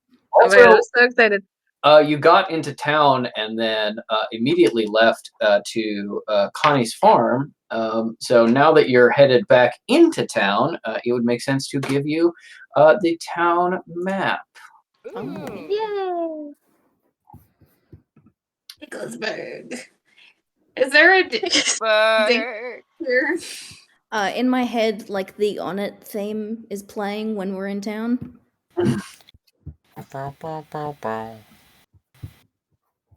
He's across the way. I also want to say I'm not good at prov, so I love when Fish does anything because then I'm We're like, just like, oh, okay. thank God Fish is talking. like, okay, I can go from here. I can't do it by myself. So I'm just, it's a team effort and I love it. And I love when Fish does anything. And I've never not thought that. Okay, thank Yeah, you. I appreciate that. Thank you for joining us, Harry. Yeah. Thank you for Yeah. Yeah, it was great everyone. having you. Feel welcome. Are you having fun? Yeah. I like your FNAF It's like, poster. What? FNAF poster. Five Nights Oh, at Freddy's. yeah, there's another one right here. Why Ah. are they all Nice. destroyed? Why do you hate your posters? I Yeah, don't. and it it's always like puts the air conditioning on, and then it creepily like makes noises. It's not No. great. Harry, have you- No, you Oh, go, sorry, go Minnie. ahead. I don't remember. I might have mentioned this while you were here, but I saw. So stop me if I did. But I saw the suits that are gonna be in the live action movie in person. Oh, really? Yeah. What do they look I like? toured the Jim Henson workshop while we were finishing off the suits. They're fucking creepy and really impressive. Mooney could not give less of a shit about Five Nights at Freddy's. Just to clarify this now, this next statement I'm about to make. She came home after the Jim Henson workshop and was like, "I might actually have to see these movies. This costumes are so cool and they're really scary. I might have to go see this movie." It's interesting. They had like an entire like director, script, actor, etc. change since I went to that I went to that tour, and that was like about a year ago, a little less. Oh. So My goodness. drastic things happened. But it doesn't affect the suits at all, so doesn't really matter for their work. Yeah. Harry, do you have a favorite game in the series, or like piece of lore, or character, or anything? Yes, my favorite would probably be Pizzeria Simulator. Because I really like the mechanic of like managing your own pizzeria and buying like little arcade games for it during the day. I think that's a lot of fun. Yeah. And then you don't have to be scared. Yeah, it makes it more of a management game. And it's so funny that you can just choose to like not buy the haunted animatronics, and then the night Yeah. sessions are just You're like, fine. all right, bye. It's like, Yeah. hey, do you want to pay some money for these animatronics? They contain the souls of children. They will hunt you for sport. It's like, no. No cost Who on that wants one. that?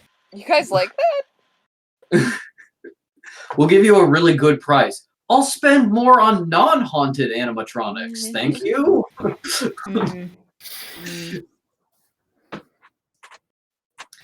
I love that. Oh, also, something, because we were all kind of talking at the same time, I just want to make sure everybody gets. Connie's full first name is Coniferous, having to Yes. do with conifer trees. I got that. I like that very much. Yeah, I think that's a great name. I think that's a wanted great his school. nickname to be Niffy, but that's okay. Yeah. I love that. This was like so not what I was expecting the character to be. As soon as you sent the farmer photo, I was like, oh my god, he's just a little guy. He's just like this guy. Just a man. Farming. It's very much leaning more into the like, get off my land, farmer, Yeah. instead of like the, yeah, just come in for some fresh baked apple pie. It ain't much, but it's honest work. One of the OG I think big that's so fun. bads in Strawberry Pleasant is a like friendly farmer guy, which is why Literally. and I are like, like I don't like Here. Yeah.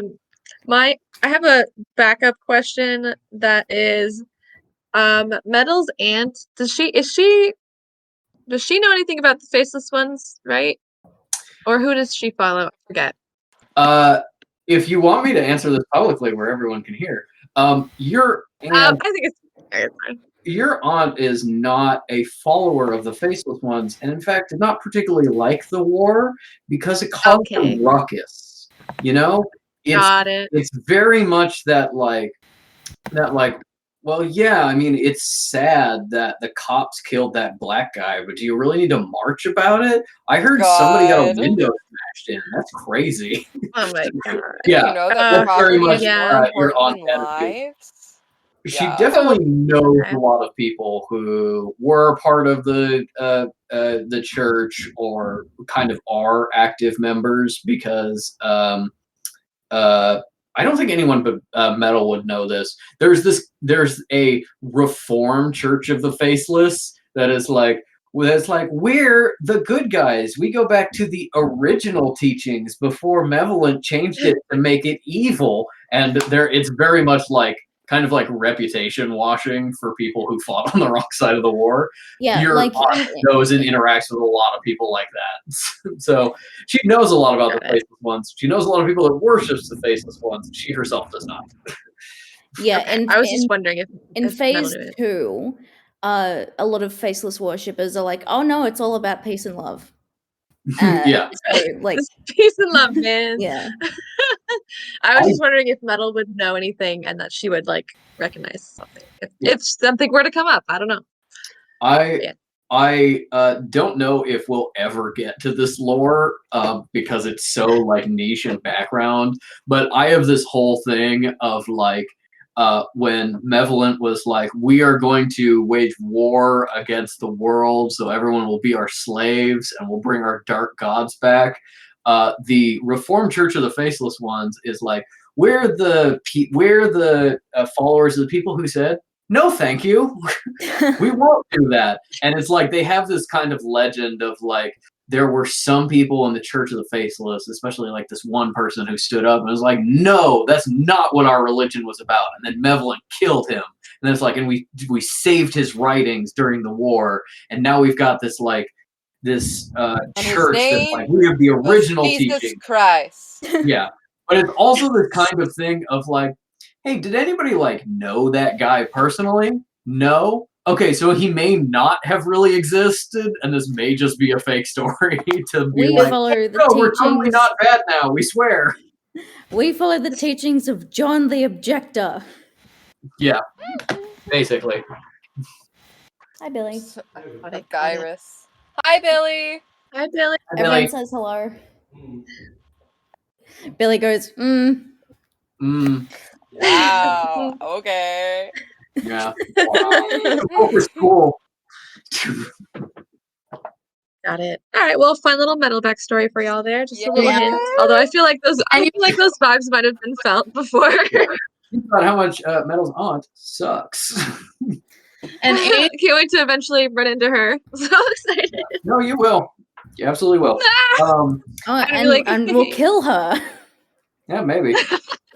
I Also, feel like this is I was just gonna say backstory Metal doesn't know, but I was just kind of like the other day. I was like, does Metal have like other family members that are like more distant? And I was kind of like, yeah, there's some in the United States, there's some in Europe, and I'm like, they all kind of suck. I think Like so. Metal doesn't have Yeah. a personal relationship with them like she does with her aunt, but they all kind of suck. And I'm like, oh wow, Metal's parents were like the only good people in this family.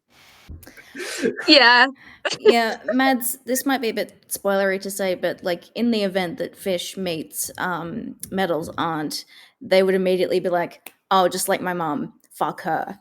Oh no! It is very similar. Oh, my heart. My heart hurts. Oh my goodness. Yeah, I can't wait for Fish to go full Big Brother and be like, nope, that's my baby. Totally, yeah. I'm so excited. I love that. All right. oh, I said my piece. that Fish/Ink with that free sleight of hand check. Oh yeah. I thank you. know. Yes. I love that. I was totally With this expecting company. someone to try and like look over her shoulder on the train, and then that would be a roll thing. But you just being like, "It's free real estate." She's holding the book open. Yeah. Honestly, And Moody's like, please. I was looking around for an excuse like, okay, Fish doesn't give a shit what Cal's writing, but I do, and I want to know. Me. Yeah. So let's make let's like align these somehow. always the meta problem. Just like how like Mads is like, I desperately want to know Isle's backstory. I am clinging to it with my fingertips. Meanwhile, Metal is like, I have respect for my friends and I don't push too hard. Yeah. I would never ask that unless he wanted to share, which I would open up a She beautiful area for you to do so. won't. And Yeah. it's not a metal No. exclusive issue. She won't tell anybody. Hmm. Ah, so excited. All right, Patrick and I need. Yeah, we need to go Koala? eat dinner.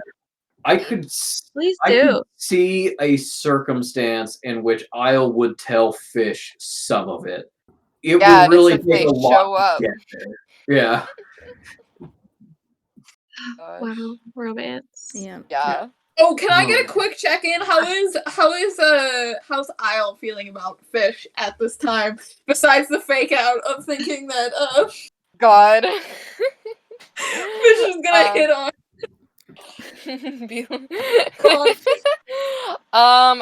I think that like I don't know. I feel like maybe after like Fish went back to Sarah like that last time and Isle was blissfully unaware and I was hoping to keep it that way and then all was lost. Yeah. Never I communicated to Sarah that like this was something that hurt you or something that was bad or No, something that you didn't nope, want to have to be a no, part of. and she never will, babes. Yeah. Only after they get married. Yeah. I think that Isle is honestly at this point just kind of wants to get back to the sanctuary and she's kind of trying to actively not think about it. She's like, now that it's not in my face, I'm just gonna put that in the back of my mind, forget about that stuff for a little bit. So I Yeah. think she's just trying to not think about it, and I think she'll like interact with Fish, but maybe like I don't know, a few steps There's back, I guess, also than she normally would. there's also that kind of thing of like blaming the person that you don't care about. So Yeah. so Isle can even like kind of be like, yeah, that's Sarah's fault because if I like, even though it's not really fair, if I Yeah. internalize that it's not even entirely, just kind of mostly Sarah's fault, I don't Yeah. have to be super mad at Fish. Like, I think that Isle is, it's not necessarily like a woman solidarity thing, but it's like it's like I know it's Fish's fault. Yeah. Yeah. I've been around Fish long enough. Not that anyone's at fault. Literally, Isle has not communicated because Yep. Sarah's perceptive. She picked up that Isle was irritated, but Isle never said like don't. So it's Mhm. who's really at fault is Isle. Yeah. And Sarah You know gave what that you is? multiple opportunities to say sure no, did. don't, and you chose not to. Sure did. Yeah. Look, as far as Fish is concerned, they got down from floating in the sky and gave Isle a big hug, and you were mad at me, but you won't explain why, but you're not mad at me now. Okay, awesome. Everything's back to normal. Yep. Yep. This is regular. Yes.